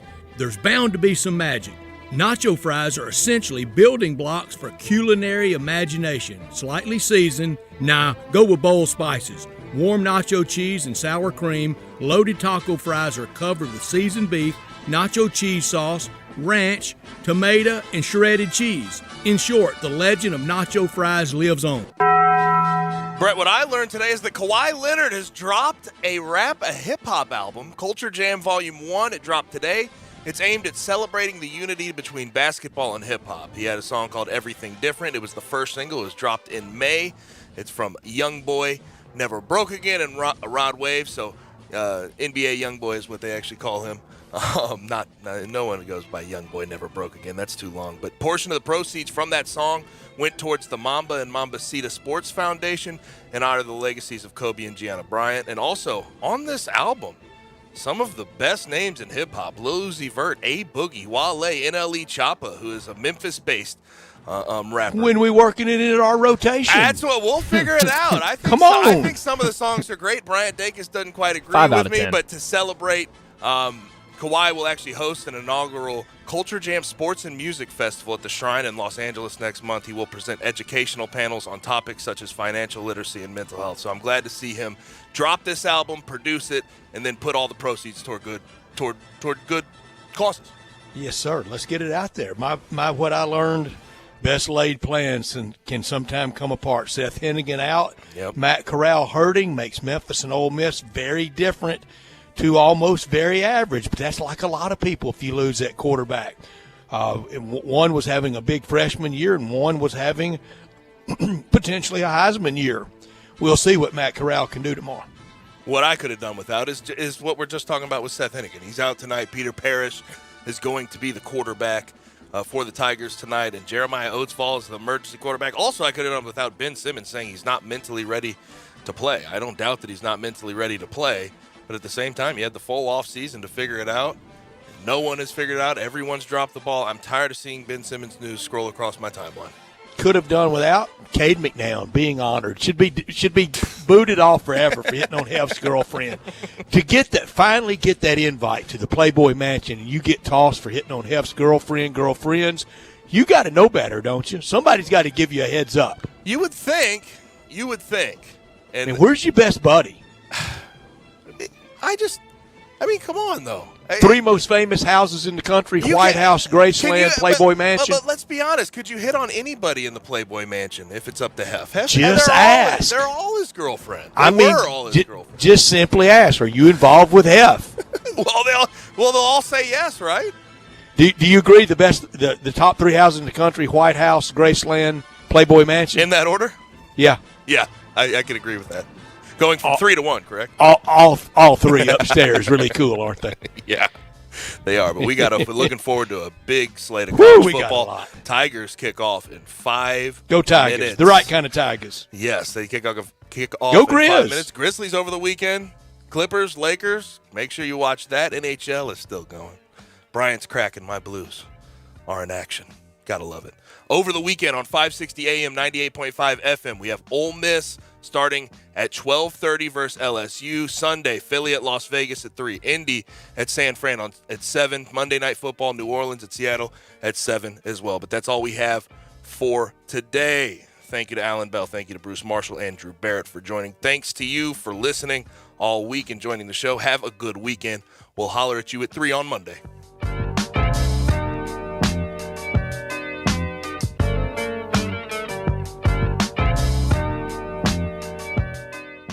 Golfers, it's time to tee it up at Edwin Watts Golf Shops for the Callaway Apex Trade-In event running now through October 31st. Bring in any of your old clubs and receive a